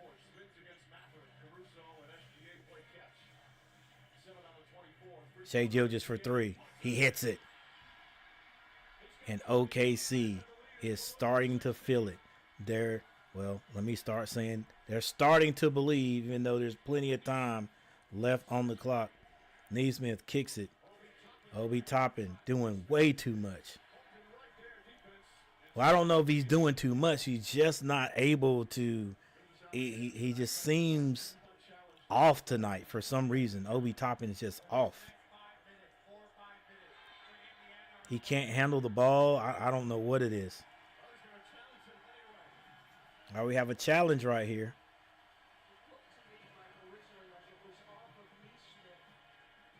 Yeah, that's Neesmith all the way. You're right, Doris. We'll have the result when we come back. Look, I guarantee you, Neesmith is looking at Obi Toppin like, oh, what are you doing tonight, man? Because the last time he touched the ball, I don't know if it was a pass or whatever, and just basically dribbled it out of bounds. I mean, I don't know what it is with Obi Toppin tonight. He's just off. Something ain't there. Is not there, and I don't know what it is. He's not handling the ball well. I'm talking like not necessarily dribbling. He's just not handling the ball well. He hasn't scored. I think he may have 4 rebounds.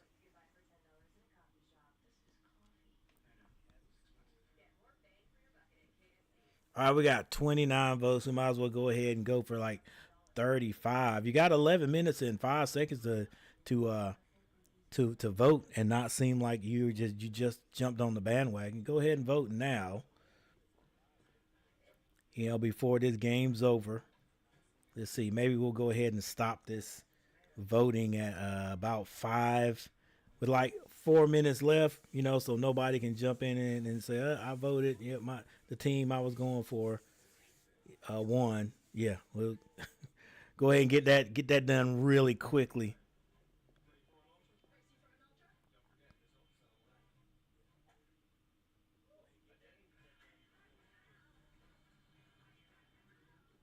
Hide viewers. What viewers are these? I don't know. I don't know what it is right there. All right, let's take a look at the box. No, not. Let's take a look at the stats. Team stats.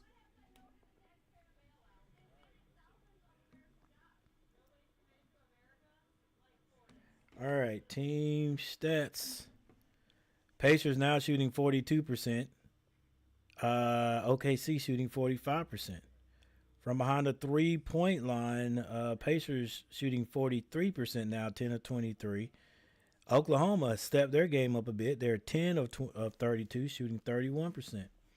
Free throw shooting, neither team shooting well at all, and they're both shooting the same, 66.7%. They are 10 of 15 behind the free throw line, so that cancels both teams out. OKC is out rebounding Indiana by 1, 32 to 31. 17 to 13 assists, OKC. 11 to 3 steals, OKC. 4 to 3 blocks, OKC. 18 turnovers to only 5 turnovers. Indiana has 18 turnovers. They have given up 27 points. They've conceded 27 points off those turnovers. OKC is only giving up 5. That right there is your biggest difference. That's your biggest difference right there.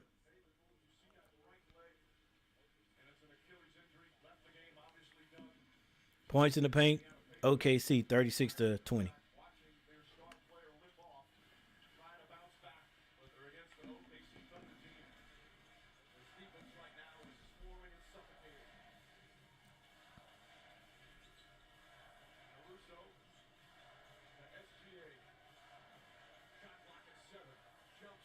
SGA with the pull-up. Can't hit it. Neesmith with the rebound.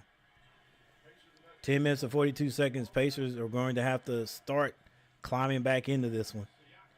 Siakam skip past the Mathurin. Siakam for 3. Can't hit it. Good block out by Caruso. But I think a foul's going to be called on Neesmith trying to get over that. He might have just pulled him down.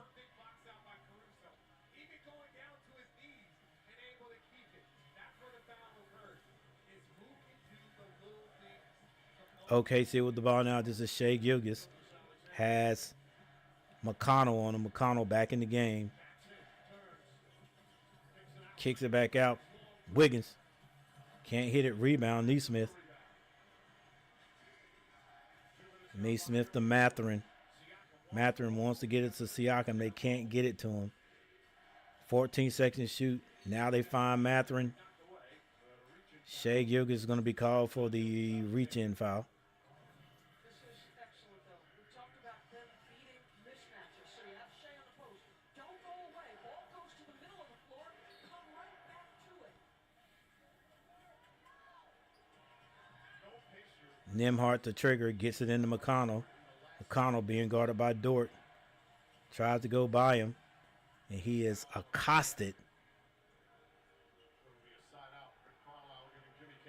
And a foul is going to be called, but it's going to be side out. This is one of the things with TJ, because everyone stays home because they don't want him to shot create. So he gets to play one-on-one without seeing multiple bodies, multiple hedges. That's why he's able to attack. So somebody else, it's got to be Nembhard, it's got to be Siakam. Wallace comes into the game for probably Wiggins. Yep.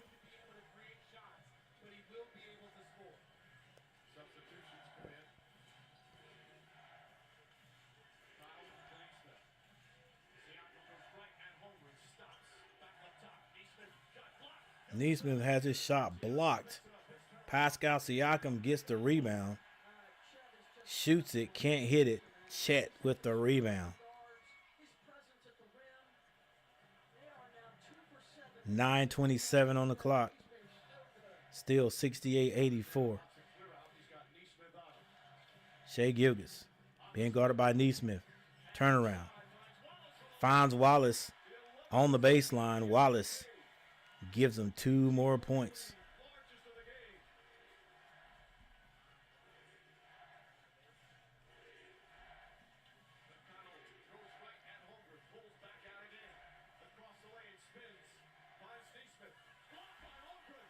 Holmgren, another block.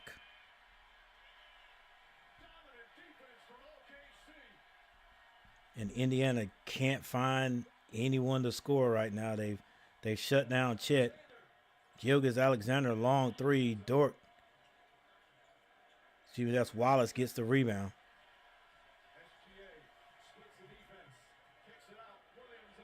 Williams for 3.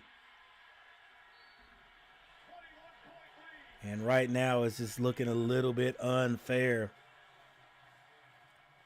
But like Stephen A. Smith says, when your main guy goes down, you got to smell blood in the water in any professional, in any sport, and take advantage of what is being given to you.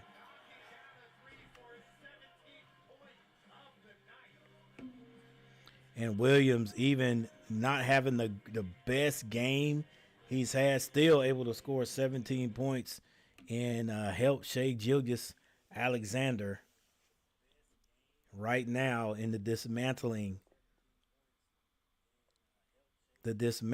of the Pacers. Listen, I understand Pacers is doing it without Haliburton, but yeah, you still got to figure out a way to score. You still got to continue. And we've seen this before. The only difference is they don't have their main guy. So the comeback is not looking likely. 8 minutes and 8:27 on the clock. Still plenty of time to make a move. Thunder fouling us the whole time and no calls.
Chet Holmgren has done more in the second half of this game than I've seen him do all playoff. He's going to be mad because he knows he should have finished that one. 12 points, 7 boards, 3 blocks. Scorers mentioned just outstanding overall defense. Upcoming national TV schedule, ABC, ESPN Wednesday, the 2025 NBA Draft presented by State Farm. First round action. 8 Eastern Time, ESPN Thursday. Will that Duke boy go first in the NBA draft? Pretty sure. Speaking of Duke boys, I really hope that the Hornets, on their 4th pick, if he's still out there, I hope they get Knipple. Misses a free throw.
Missed free throw by Siakam.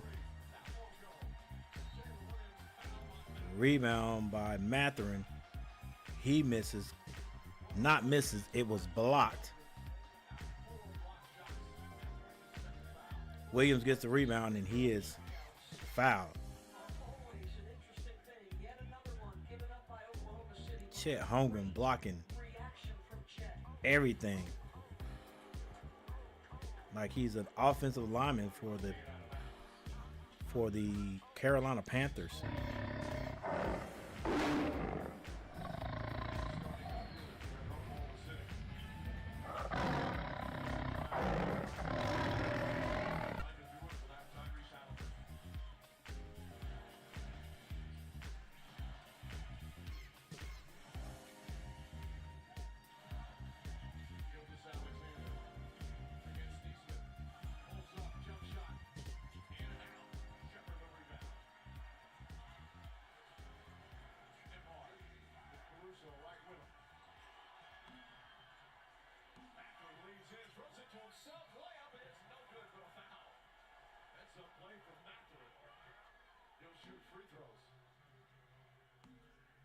Well, sometimes you don't have any other option. He's falling down. The defense is swarming, but the defense is also spread. But there's Chet Holmgren again. That's a bucket. I prefer him to go shoot 2 free throws because if Chet doesn't come over to help, that's what's going to happen. He's going to get an easy bucket.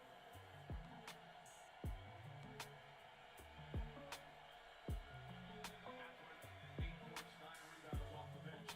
Gonna get 2 minutes with Haliburton's injury. Hartenstein will come back in. And Holmgren's gonna get a huge ovation here. 13 points, 7 rebounds, 4 block shots. Whether the Hartenstein bring back was about getting some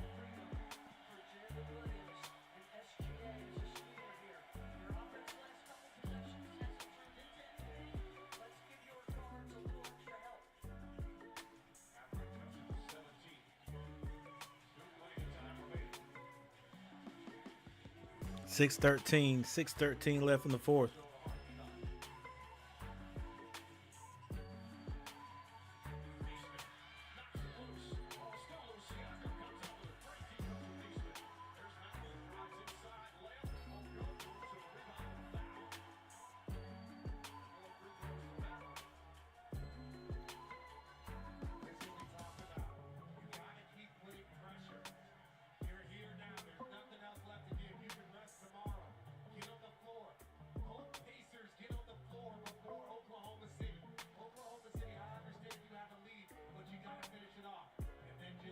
Dude, just lay it up with your left hand. What are y'all doing? And his right hand on the opposite side is just crazy. I mean, I'm trying to accept that the players are just have turned that into something normal. I'm old school left side. Use your left hand. You're just gonna give it right back to the guy.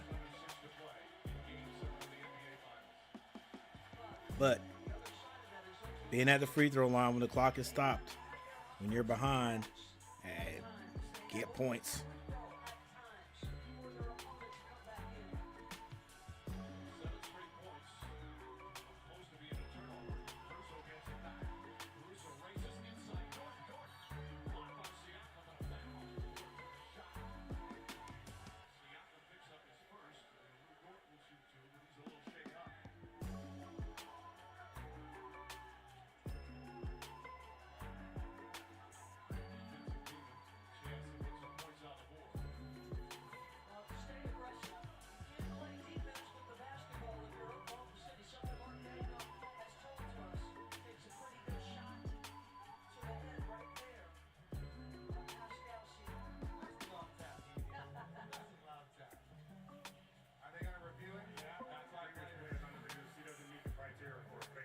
Come on, ref. Come on, ref. Lou Dort, 6'4", 220. That's outside linebacker size.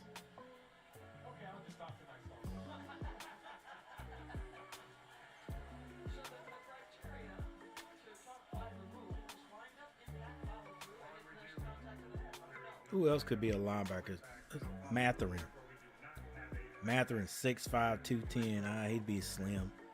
He'd be a slim linebacker. Maybe he could be a wide receiver. He could be a receiver. He'd be a big receiver.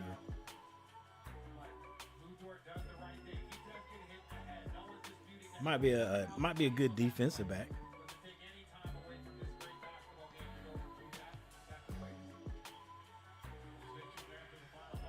Neesmith. 6'6", 215, Neesmith. And he could be another big receiver.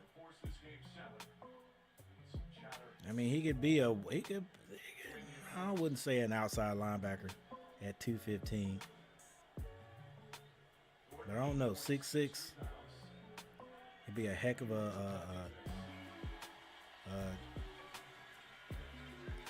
aggressive looking corner out there though.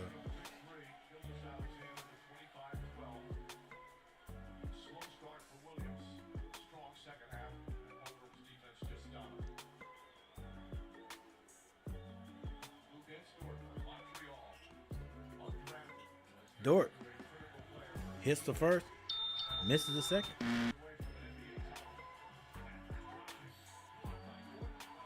Ooh, Matherin hits the floor hard.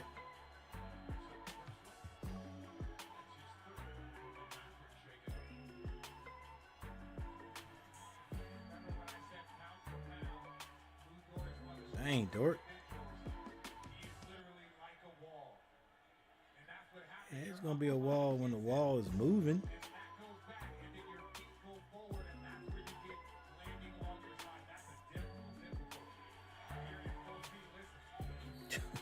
That's what Dort does, though. That's why I'm saying he could be a linebacker. He just runs into people.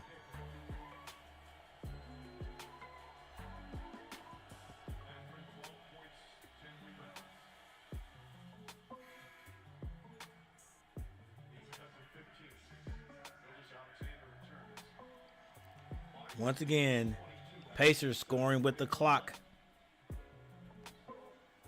Scoring while the clock is not moving.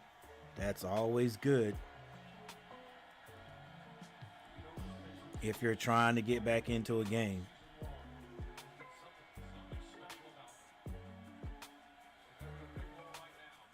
$14 points with 5 minutes and 43 seconds on the clock.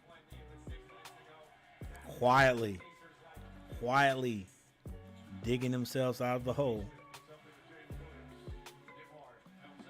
Get in his face, Nembhard. Picked up his dribble. He's coming back left. He's going back left. Like he doesn't want to go right. Jumper is good, but they don't box out.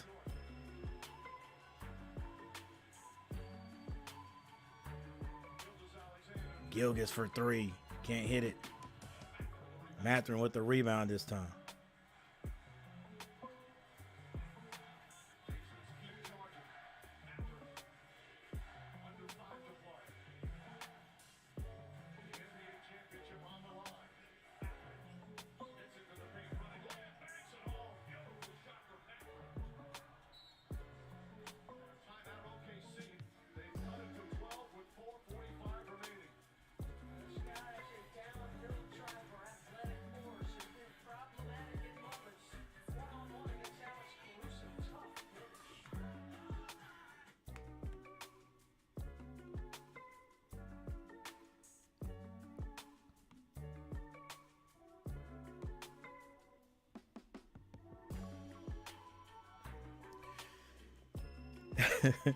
Listen, hey, the Pacers are this is just who they are.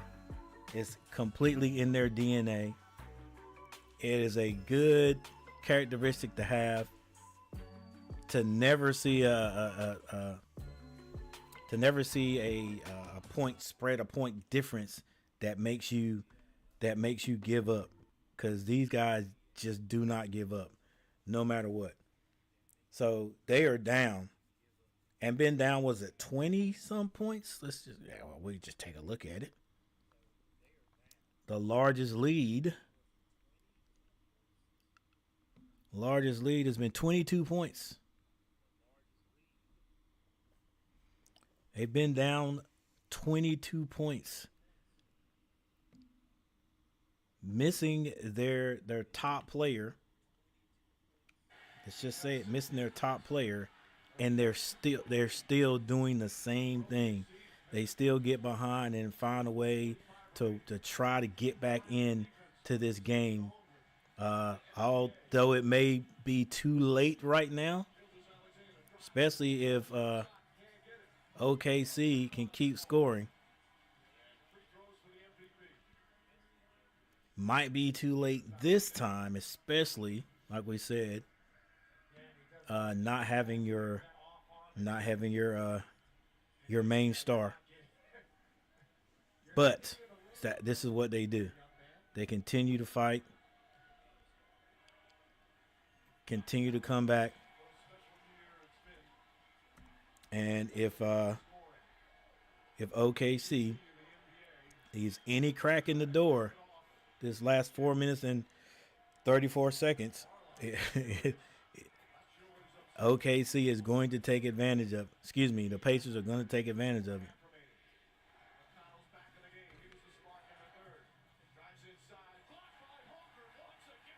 Holmgren, another block. What's that, 5?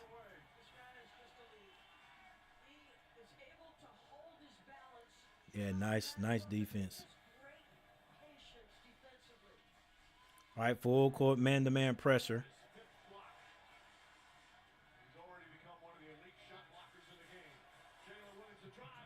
Jalen Williams gets blocked. Mathurin, give it up, Matt. Matt misses, but he's fouled on the play.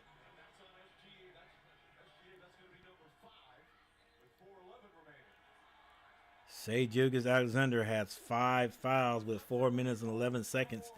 Okay, I see what he was doing. Good idea. He may have, but good idea. You saw Shea Gilgeous-Alexander there. He's got 5 fouls. You go right at him. Rick Carlisle is on the court screaming at Jimmy Capers.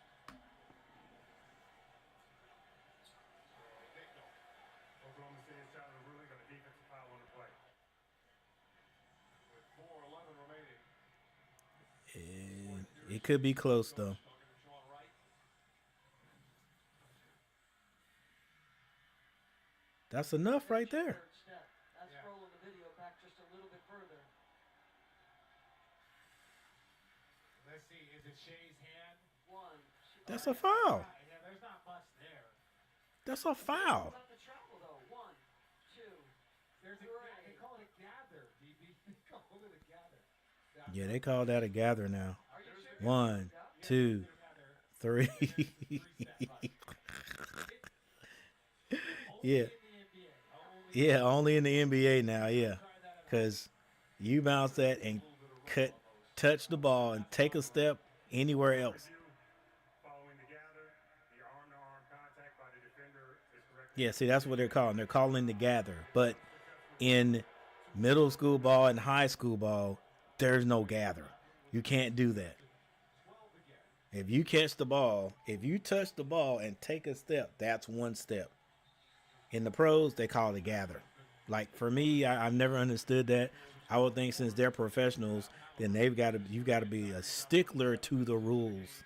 You know, once you get the ball, okay, then you got 2 steps. But once you have 2 hands on the ball, if I take a step, you know, boom, step, they call that a gather. Just go ahead and say 3 steps. You take 3 steps. Once you have 2 hands on the ball, you can take 3 steps because the first step is a gather.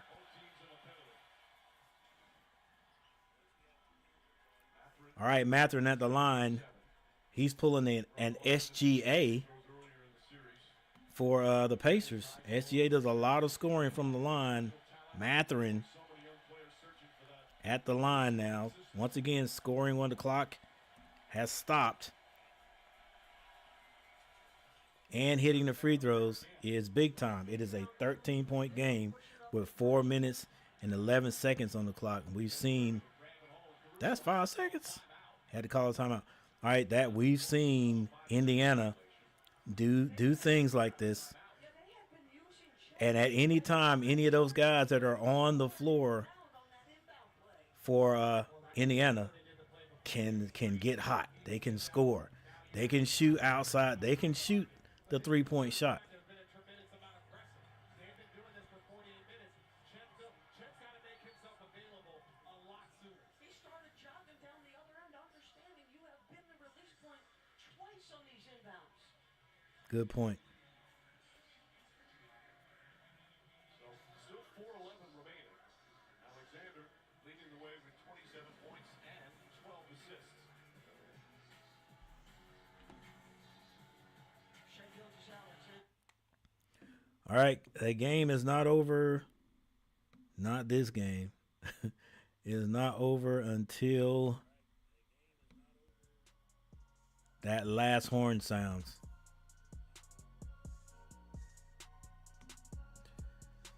If the coach for the Thunder is not telling these guys, look, I don't care if Haliburton, Hallaberry,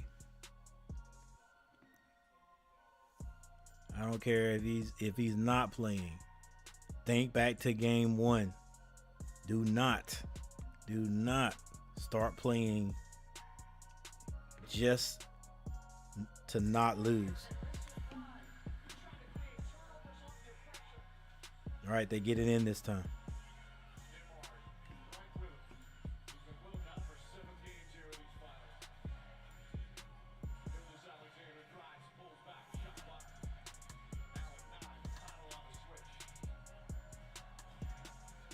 The 3, no good. Rebound, Mathurin. Mathurin, what are you doing? McConnell. Somebody's got to help. Timeout, timeout.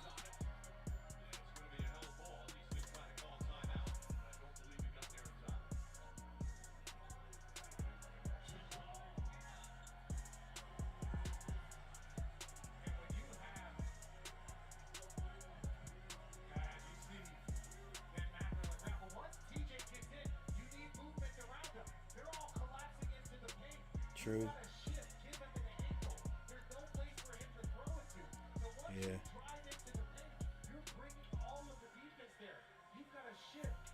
Gonna have to pull up or something.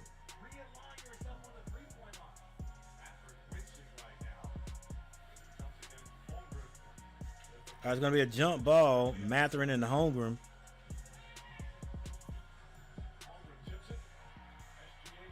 Holmgren gets it. Shea Gilgeous brings it down. Shea Gilgeous got 5 fouls now. He could also get an offensive foul. They probably wouldn't call it. 3:17 on the clock. 7 seconds to shoot. Shea Gilgeous don't want to give it up. Floater. No good. McConnell with the rebound. McConnell. McConnell, you saw him the whole way, buddy. Good defense there.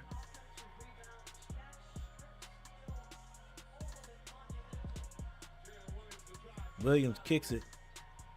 Offensive foul not called. Caruso. Williams for 3. Can't hit it, but Holmgren with the rebound.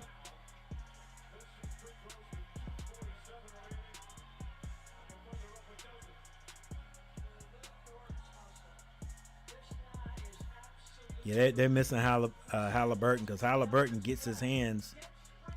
Haliburton gets his hands on rebounds and things at this point in the game. Chet at the line. Can't hit the first one.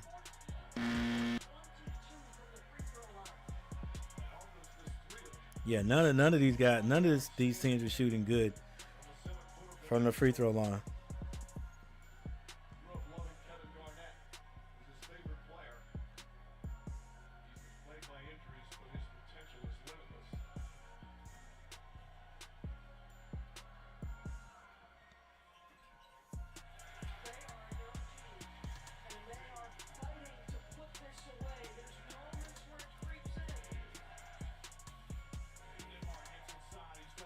Nembhard kicks it. Siakam with the spin move. Finds Nembhard. Nembhard shoots a 3. Splash. They do not want to go anywhere. It's a 10-point game. Holmgren at the other end, though. The outlet pass. Matherin at the other end. 86-96. 2:10 on the clock. Get over there and trap. Williams finds Shea Gilgeous. You might as well trap. Oh, well, should you trap or what? Next time. Shea Gilgeous picks up the dribble. He's going to be fouled.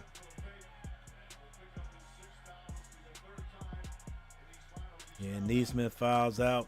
Just stay on the ground there, big guy.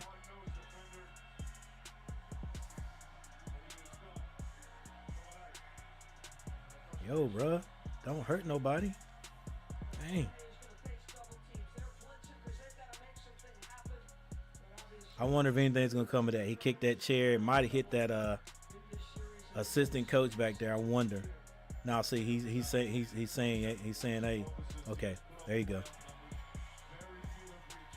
He's begging pardon.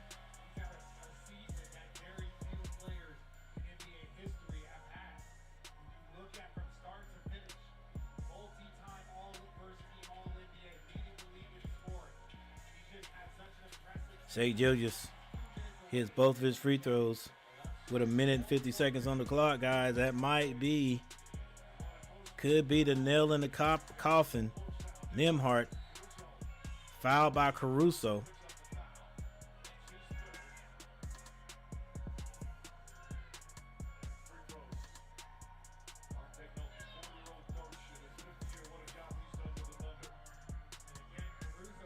That's a foul, Caruso.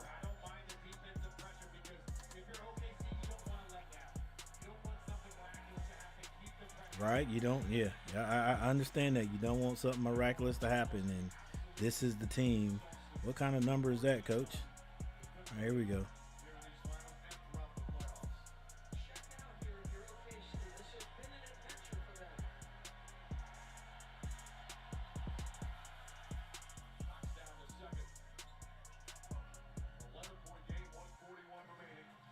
Williams. Make him go right, bro. Get on the right side. Just get on the right side. I mean left side. You know he wants to go left.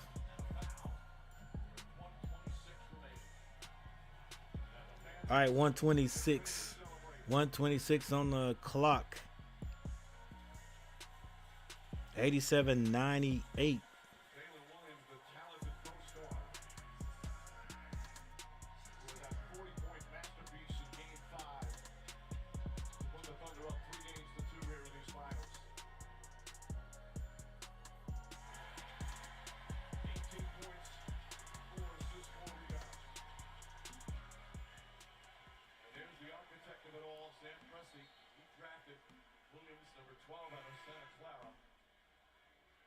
Initially, he was expected to be a late round draft pick.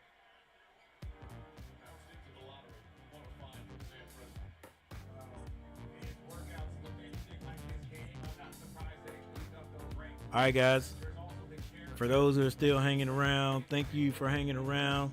everyone is so seamless. Thank you for stopping by today. It's been a W stream, as the young folks say, but with a minute and 24 seconds on the clock,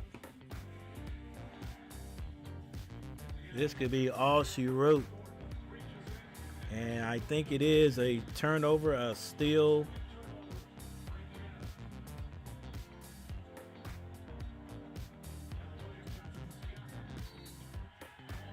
And Siakam's going to be called for a foul with a minute and 4 seconds on the clock.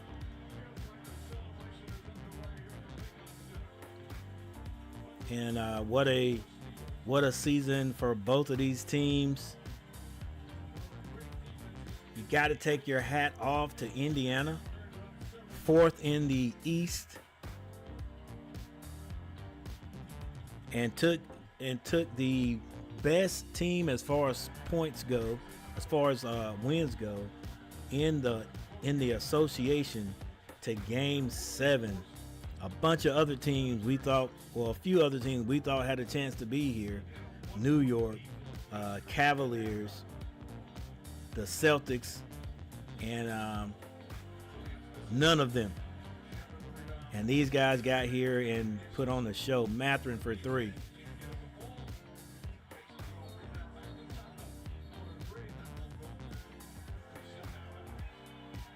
With 55 seconds on the clock, guys, you see the you see the body language. You don't want to give up. You don't give up. But mentally, it's kind of hard to keep fighting as hard when you know 87-101, 40-some seconds, less than a minute. It's not a whole lot you can do.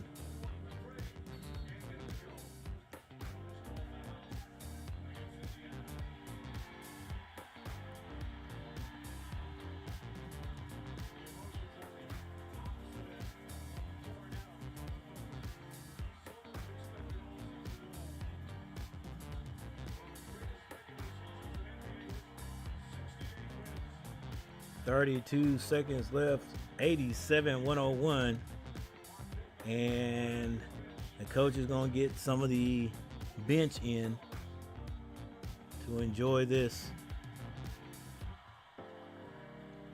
All the bench in.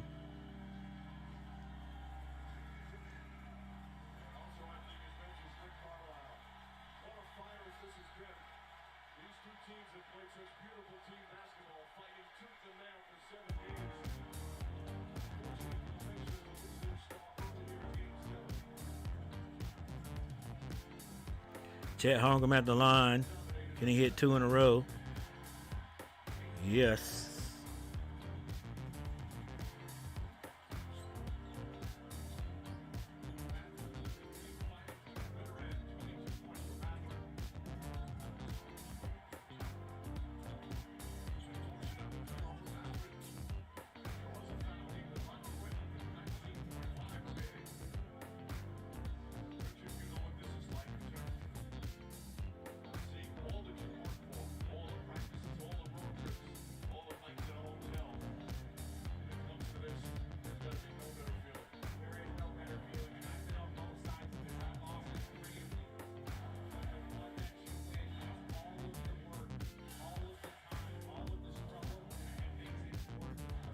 Matherin at the line.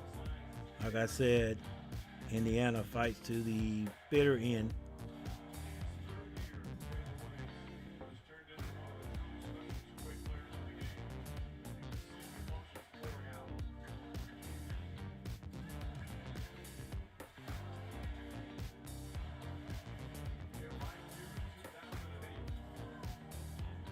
With 19 seconds on the clock.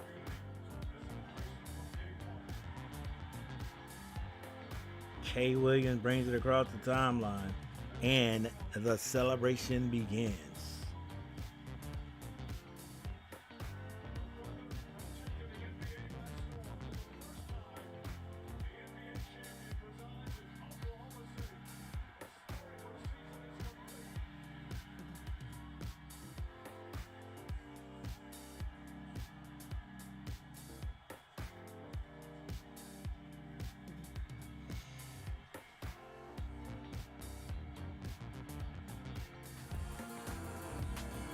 What is this, coach?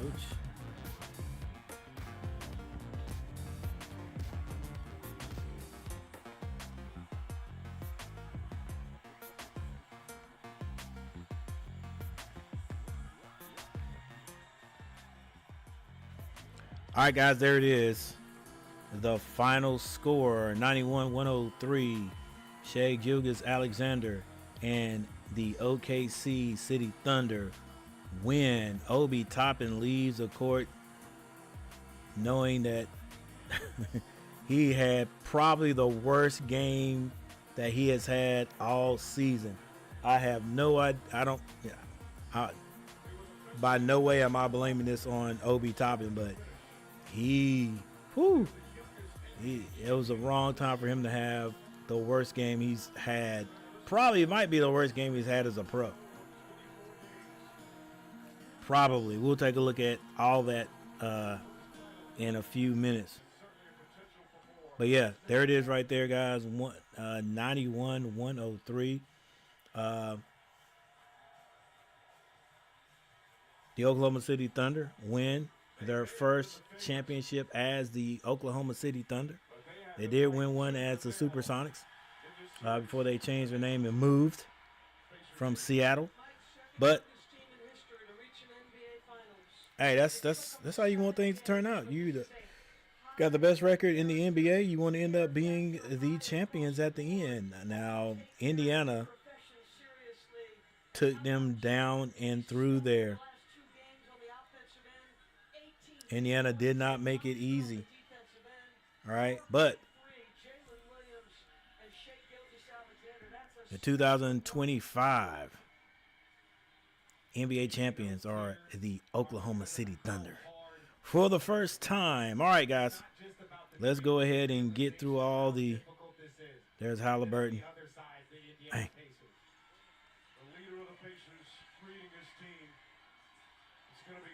So we are going to go ahead and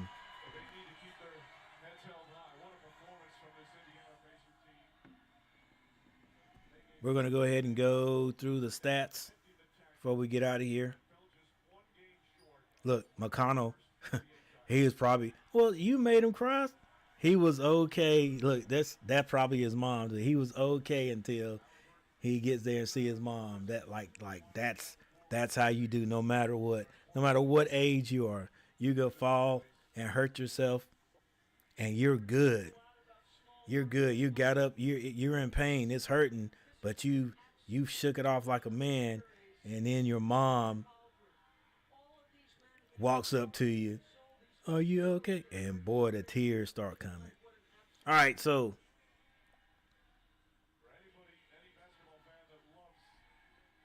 let's just hope Haliburton can come back and be just as good as he was before.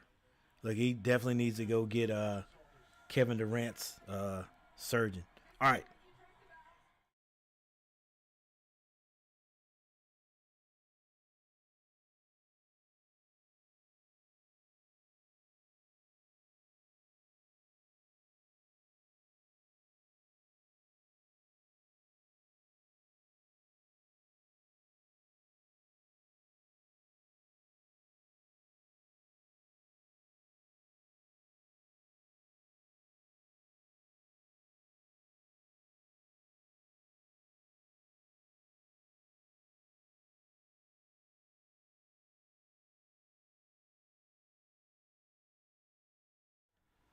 Here we go. That's better. That's better. All right.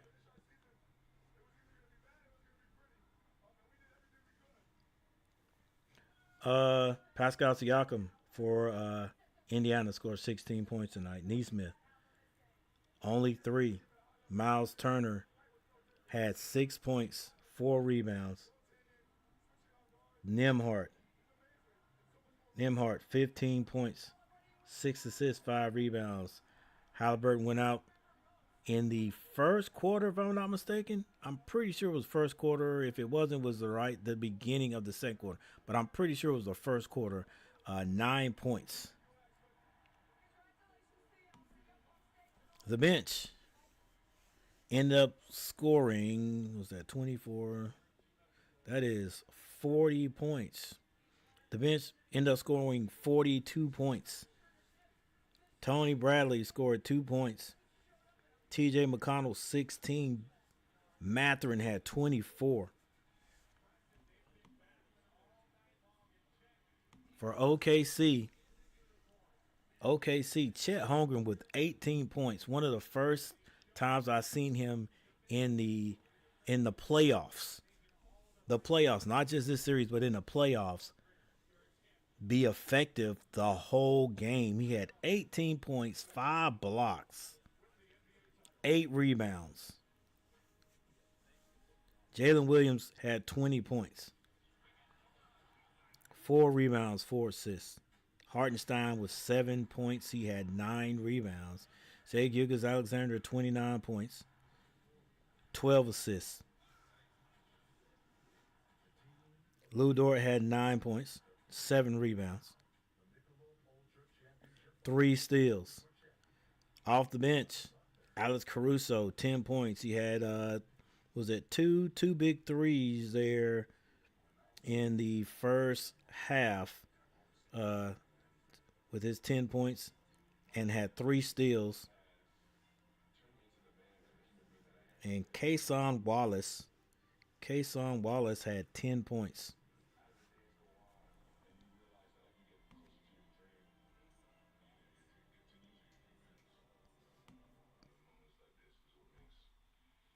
Team stats.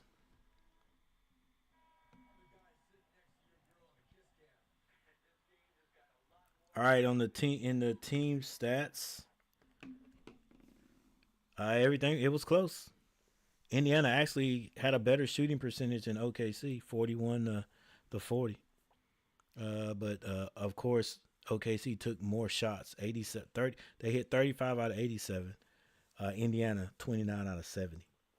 3-point shooting, 39% for Indiana. They were 11 to 28. OKC was 11 out of 40, 27.5. So they hit just as many free throws. 75% for Indiana. They were 22 of 29. OKC was 22 of 31 for 71%. Rebounds, 45 to 40, Indiana.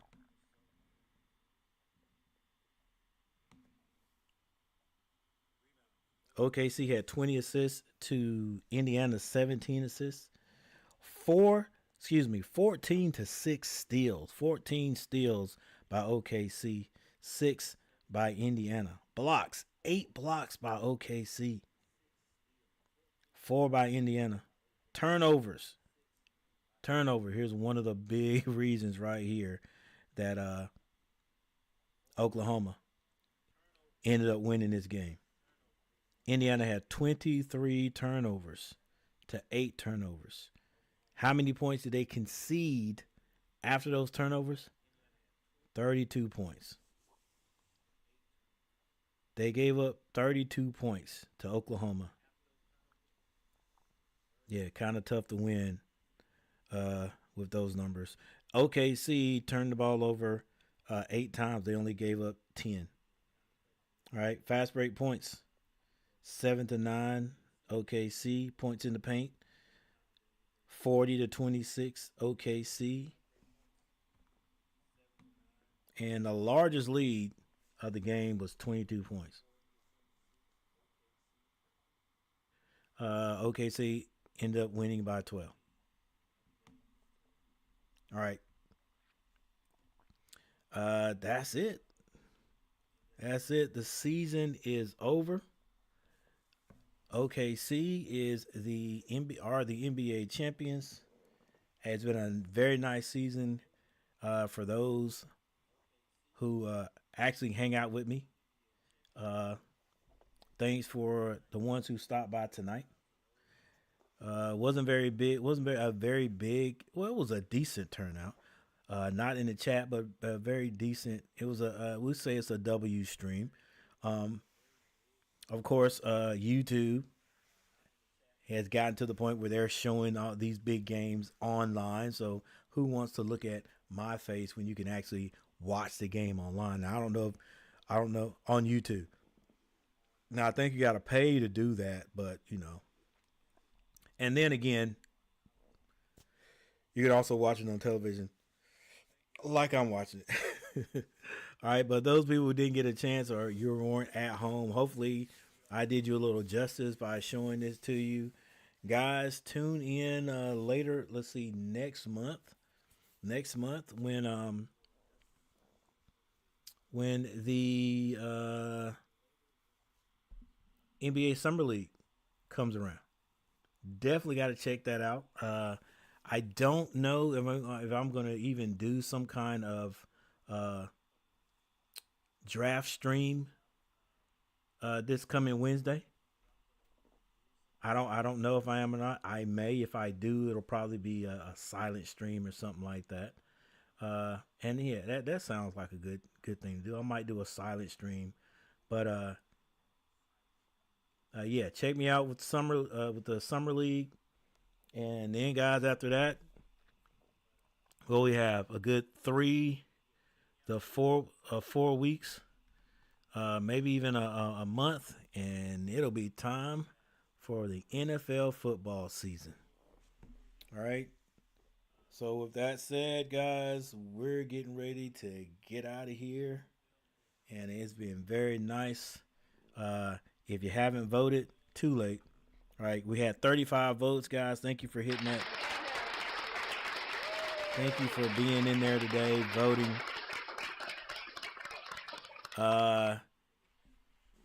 57% were going for the Pacers to win the championship. Only 34 for the Thunder. 3% not sure. 6% I just want to see a good game. All right, all that's cool. For the likes, we ended up with 12 likes. Thanks for hitting the like button. I appreciate it. 582 views. That's not bad at all. Make that 583.